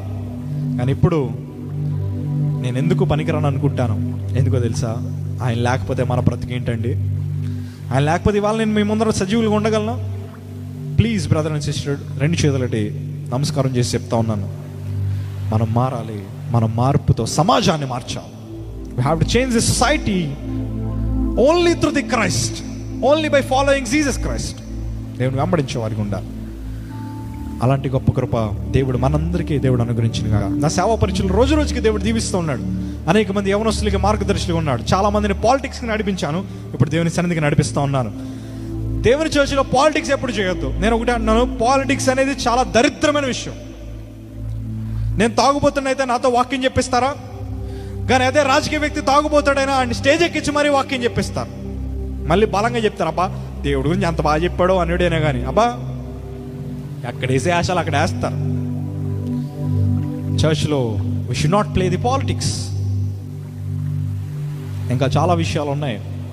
దేవుని యొక్క చిత్తం అయితే మరలా మనందరం చాలా విషయాలు మాట్లాడుకుందాం. కంక్లూజన్లో ఒకే మాట చెప్తాను, నన్ను బాగు చేసినా, నన్ను బాగు చేయకపోయినా ఆయన ఎప్పటికీ దేవుడే. నేను చచ్చిపోయినా నా ఫ్యామిలీ దేవుళ్ళలోనే ఉంటుంది. నేను బ్రతుకున్నాను, నేను కూడా దేవుళ్ళలోనే ఉన్నాను. ఇప్పటికి 6 సంవత్సరాలు అయింది. ఎప్పుడో 1 సంవత్సరంలోనే చచ్చిపోతానని చాలామంది చెప్పారు. నా స్నేహితులు డాక్టర్స్ చాలామంది అన్నారు, ఇటు చచ్చిపోతాడు రా త్వరగానే. నా ఫ్యామిలీలో అన్నారు, they criticized me because you got cancer, you are suffering with cancer. తగ్గిపోయిందని ఏం భ్రమపడకరా, నువ్వు చేయక లైఫ్ని. నువ్వు ఎక్కడ పడితే ఆ మీటింగ్కి వెళ్ళిపోకు, అలా చెప్పకు, ఎక్కడ పడితే అక్కడ చచ్చిపోతావు అని అంటే నేను ఒకటి అన్నాను, ట్రీట్మెంట్ ఇస్తే నేను చచ్చిపోతానేమో, కానీ దేవుడు ఇచ్చాడు నాకు treatment. I will never die until, ఎప్పటి వరకు అంటే ఆయన యొక్క ఉద్దేశాలు ఉన్నంత వరకు నేను బ్రతికే ఉంటాను. దేవుడు మనల్ని పరీక్షించేవాడు, మన విశ్వాసాన్ని పరీక్షించేవాడు. డియర్ బ్రదర్ అండ్ సిస్టర్, ఒక మాట చెప్తున్నాను, అద్భుతాలకి దేవుడిని నమ్ముకోకండి, అవసరతలు బట్టి దేవుడిని నమ్ముకోకండి. నేను అవసరతలు బట్టి రాలేదు. ఇవాళ దేవుడు నన్ను స్వస్థపరిచిన తర్వాత నేను కాలేజీకి వెళ్ళిపోవచ్చు, నేను నా డాక్టర్ని చదువుకొని పేరు ప్రఖ్యాతలు సంపాదించుకోవచ్చు. కానీ ఒక్కటి, దేవుడు నేను నమ్ముకున్నది, ఆయన నన్ను రక్షించాడు, నా పాపం నుండి విడిపించాడు, నా పాపాలను క్షమించాడు, నాకు మంచి రక్షణ దయచేశాడు. ఇప్పుడు గుండెల మీద చేసుకున్నప్పటికి వచ్చి నేను చనిపోతే దేవుని రాజ్యానికి వెళ్తాను. నా క్రియ రూపంలో చూపించాలి దేవుణ్ణి, నా క్యారెక్టర్లో చూపించాలి. బయటికి నటించే భక్తి ఎవరో చేయొద్దు. నటించే సాక్ష్యాలు, నటించే వాక్యాలు, నటించే పాటలు ఎవ్వడికి చెప్పొద్దు. చెప్తే నాకులాగా శిక్ష అనుభవిస్తారు. మనం రోడ్డు మీద ప్రయాణం చేసినప్పుడు వార్నింగ్ బోర్డు ఉంటుంది, స్లో డౌన్, ప్రమాదకరమైన మలుపు, స్లోగా వెళ్ళండి. అక్కడ కూర్చొని ఎవడ చెప్పడు, అరే తమ్ముడు స్లోగా వెళ్ళరా అని. ఒక ఫైనల్ బోర్డు ఉంటుంది. ఇవాళ నా సాక్ష్యం వింటున్న ప్రతి ఒక్కరికి ఒక ఫైనల్ బోర్డు. నా సాక్ష్యం వింటున్న ప్రతి ఒక్క సిస్టర్ అండ్ బ్రదర్కి అది ఫైనల్ బోర్డు. మారితే దేవుడు నిన్ను ఉన్నతమైన స్థానంలో దేవుడు పెడతాడు, మారకపోతే అది మన ఇష్టం. దాన్ని బట్టి మనకు తీర్పు వస్తుంది.